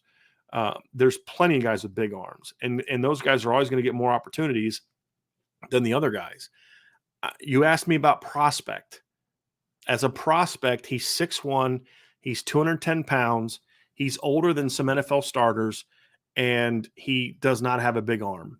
You don't have to like it, but that's just the reality of the NFL. It's always going to be the reality of the NFL. It's been the reality of the NFL since I was in my 40s. I mean, guys, he's the same age as Justin Fields. Sam Hartman's the same age as Justin Fields. So as a prospect, he's just not going to be high. And here's what I don't want to spend all season talking about Sam Hartman as an NFL prospect. I don't care. I just care that he's really good in college football. That's all I care about. But the fact is, if you look at the NFL, for my entire life, they've put a great deal of value on having a big arm and your size. You talk about Kirk Cousins, he's 6'3", right? I mean, that's just the reality. Brock Purdy's an anomaly. He's a seventh-round draft pick. He was the last pick in the NFL draft, and he's been hurt, right? Because he's not very big. So we can say whatever we want about it, and I understand where you're coming from. I really do. I do understand the point you're trying to make, but you just have to understand that it's just that's what the NFL cares about. Brock Purdy, by the way, is 23. He's younger than Sam Hartman right now, and that will be looked at. That will absolutely be looked at. I just don't care what he does in the NFL. I just care that he's really good at Notre Dame. Yeah. What did Tony Rice do in the NFL? What Brady Quinn in the NFL? I don't care. What Jimmy Clausen in the NFL? Nothing. Don't care. They were really good at Notre Dame. Brady was great his last 2 years. Tony Rice won a championship. Jimmy was brilliant his last season at Notre Dame. Then in the NFL, don't care. I care about what they do in college, and I care what Sam Hartman does in college. Don't care about the other stuff. Coleman Smiths asks, are they planning on moving Jack more inside this year? I would love to see Snead and Osbury can do at Rover. I would imagine there'll be instances where he'll do that. Like, I get you're a recruiting guy, Coleman. I understand that. And we're always looking for like that next young guy. But Jack Kaiser just had 8 tackles and several pressures, like big plays and all that. Like, as a Rover, let's not be too quick to say, let's move him away from that. Let's let the season play out. And when they do move Jack inside, it's not going to be to put Osbury and Snead at Rover. It's going to be to go nickel and put Thomas Harper there. They're going to do a lot of nickel this year as they get into deeper into their schedule against the NC States and the Ohio States and teams like that. You're just going to see more nickel than 3 linebacker stuff. Jaden and Jalen's time will come, and my hope is that they're going to be in the rotation. But I don't think those guys right now, based on what we saw in the opener, we should be talking about someone else starting. Let's let those veterans not have a great game first before we start talking about who we want to replace them with. Coleman Smith also asked thoughts on if we see 21 personnel this week, a 21 formation with Audric and JP or Jeremiah Love is scary. Possibly. I've said this before. I would love to see actually 20 personnel as well. I'd love to see that. But 21 personnel lets you get some really interesting blocking angles. To let you get an extra hat on one of the sides with your tight end. So we could see that. We could see 20 personnel. I'd love to see that. Will it be something they use this weekend? Maybe. I don't know that it's necessarily needed this weekend unless you just want to get some practice at it. If I was going to use it, I would rather see it be used against NC State, where I think it could be even more effective. Josh Buffo, the motivational business banker, asks, are you more excited to see who are you more excited to see play whenever they may be, Devin Houston or Brendan Vernon, and why? Thank you, sir, for all your hard work. Well, for me, Josh, I don't really care. I would say, as far as like between the two, I'm excited to see both of them play.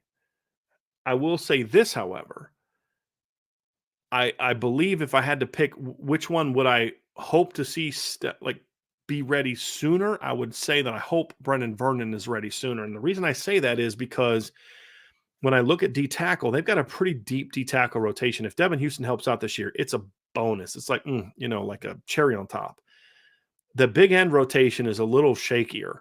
It's Nana, it's Javonte, and then I don't know what's after that. If Brendan Vernon kind of figures it out quickly and the light goes on, he can help you right now physically and provides a lot of depth. And there's no guarantee that Javonte can't come back next year. It's not a guarantee that Nana will come back for a 6th year next year. So now you're looking at like, who's going to be at the big end? You're going to need one of those freshmen to step up. And to me, Brendan Vernon would be the one that could have the biggest impact there. 6'5", 260, good athlete, long arm, strong, physical. He just doesn't know what he's doing yet. And once he figures it out, he's going to have a chance to be a pretty good football player, in my opinion. Josh Buffalo also asks about Adon Schuler. Is there a chance we see Adon Schuler play safety this season with the continuous struggles of DJ Brown? Again, y'all are like bypassing like a lot of guys already on the roster, like that aren't freshmen. Thomas Harper could be that guy. Obviously, Antonio Carter was brought in to play this position. Ramon Henderson was obviously still on the roster. So we don't need to like automatically jump to freshmen. But I will say this, Adon Schuler and Ben Minnick are guys that if the veterans don't play better, they need to look at some of those young guys because they are talented players, in my opinion. Sean Higgins asks, has there been any update on potentially getting Justin Scott or Caleb Beasley on campus for a game? Also, is Kingston Viliama-Asa expected to visit for a game? I don't know about Kingston. I know that's a little bit challenging with the way that their schedule is. They have some weekend games and Friday night games. It may be tough for him to get on campus this season. I know they're going to try to get him on campus for either Ohio State or USC, but I don't know that he's going to be able to make those two games. We can get Ryan to look into that. I'm just not sure if that's necessarily in the plans. I mean, Kingston's the kind of kid, he's really focused on his team in his season, but I would imagine Notre Dame was going to try. They're still trying both of those guys. Whether or not they're going to actually visit for Ohio State, like they both said that they would in the past. Justin has said in the past he was going to visit Ohio State. Caleb Beasley said he was going to visit for the Ohio State game. Will they actually do it? Remains to be seen. But I definitely know that Notre Dame is still trying to get both of those guys on campus. And then the last question is, I saw an Ohio State board earlier talking about how Modern Day would have beaten up on Navy if they played Navy. What's your opinion on that, Brian? Man, look, I mean, you put LOL, so I know that you're kind of joking, but it's an Ohio State fan. You're trying to have a rational football conversation with a Ohio State fan. And there are some, but I grew up in the state. There aren't many, and there definitely aren't many on message boards and social media. This is the same fan base that wants to fire Ryan Day if he loses to Ohio State again, right? Like, I just don't care what Ohio State fans. There's only like one Ohio State fan whose opinion I care about on social media. That's Archer, because he's actually somewhat reasonable. So I just don't care about that stuff. I really don't. It's nonsense, first of all. They would not be able to beat Navy. It's the same thing when people are like, oh, Alabama could beat the so-and-so NFL team. No, they wouldn't. The best college football team would get smashed by the worst NFL team. That's just a fact. And people say stupid stuff like that all the time, especially Ohio State fans. Like, Ohio State fans say things sometimes that make Michigan fans blush. I mean, that's just kind of how it is. But I don't waste time on that site. Like, you shouldn't either, honestly. I just don't care what they say. And they don't care what I say, which is fine as well. I don't. We'll find out. Here in about 4 weeks. But right now, I'm just curious to see what Notre Dame's going to do this weekend against Tennessee State. And then I'm a little bit more worried about NC State right now than I am Ohio State. Ohio State, that time will come, and we'll find out. Because here's the thing. If Notre Dame, beats Ohio State, then a lot of that stuff gets shut up. If Notre Dame doesn't beat Ohio State, then they're just going to keep yapping, and that's just the reality of it. So that's what's at stake for Notre Dame at this point in time. So anyway, that's going to do it for today's show, everybody. Thank you all so much. Enjoyed the message board today. Some really good questions, and hope you guys enjoyed the talk about Notre Dame and the discussion about this weekend's games. I'm so excited to have college football like fully back this weekend. It's going to be a lot of fun. Really excited to see them be fully back this weekend. I'm very much looking forward to that. But hope you all have a great rest of your day. If you're in Florida, continue to stay safe. Hope you all are being taken care of and everything down there. We'll be back tonight. Actually, IB Nation Sports Talk will be going live in about an hour and a half. And then I'll be back tomorrow. Ryan and I will do our keys to victory and our predictions for Notre Dame. And you never know. We may throw in some other predictions for big games tomorrow. We'll have to see about that. But we'll definitely be back 1 o'clock tomorrow for our Notre Dame predictions for sure. And then Friday we'll have our mailbag, and then post-game show on Saturday once the game is over. So lots and lots of content still left for y'all. Lots of content on the message board or on the website. Got some really good detailed breakdowns on the message board. Broke down the entire pass game by route, by receiver, by drop back, by run game, by personnel grouping, left, right, efficiency, all that good stuff. But that's only for the message board. And then I posted my defensive breakdown last night. So if you're not on the message board, that's the kind of stuff you're going to be missing out on. And I'm going to try to have a film breakdown for tomorrow, looking back at the Navy game as well on the message board only. So you're definitely going to check that out. So anyway, again, boards.oursbreakdown.com. Y'all are missing out if you're not on it. Hit that like, folks. Hit the subscribe button, notification bell, so you can know when we're going to do a show. If you're listening via podcast platform, would love a 5-star review. Would love that very, very much. And, of course, have a great day. And thank you all so much for being part of the Irish Breakdown podcast.